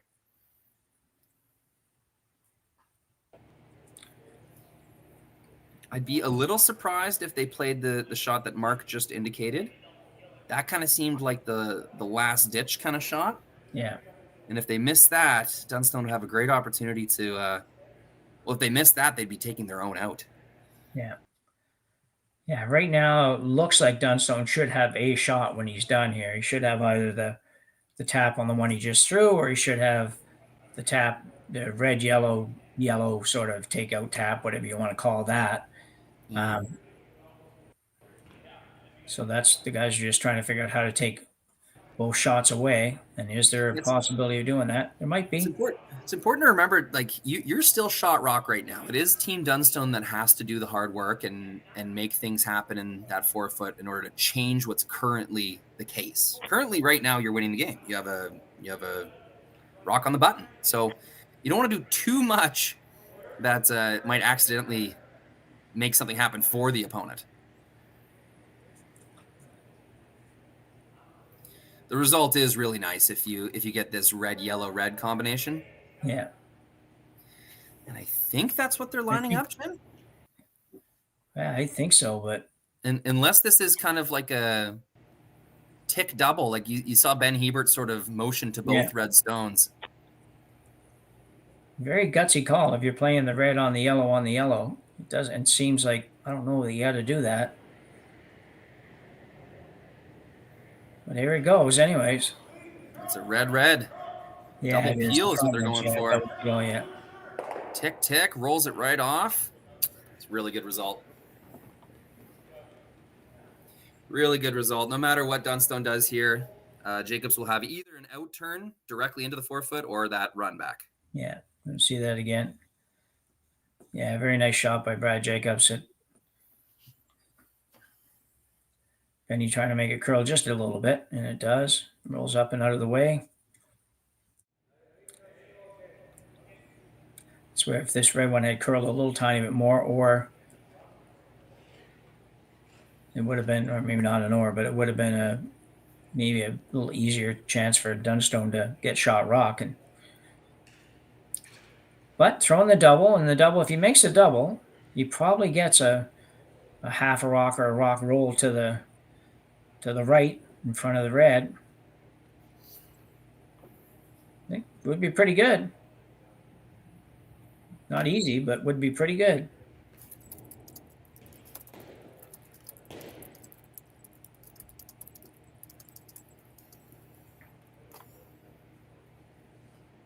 Quick final thanks to everybody watching. We have 4,500 people again watching the end of this one. Hope a lot of you can stay around and watch the final shortly. Matt Dunstone with his final rock here in end number 9. The double takeout and a roll is what they're looking for here. Trying to get it to Gotta be shot at the end of this. Close. 1, Great 2, and shot. rolls. That is a terrific curling shot. Matt Dunstone rolled the shooter a little bit. Yeah, to that's a what great we were spot. saying. Yeah. He knew that if he made it, he was probably going to roll. I thought he might roll a little tiny bit further, but that's pretty good, I'll tell you. What a shot by Matt Dunstone. EJ's Yeah, he's really making Jacobs think about this one now. Oh, are they ever?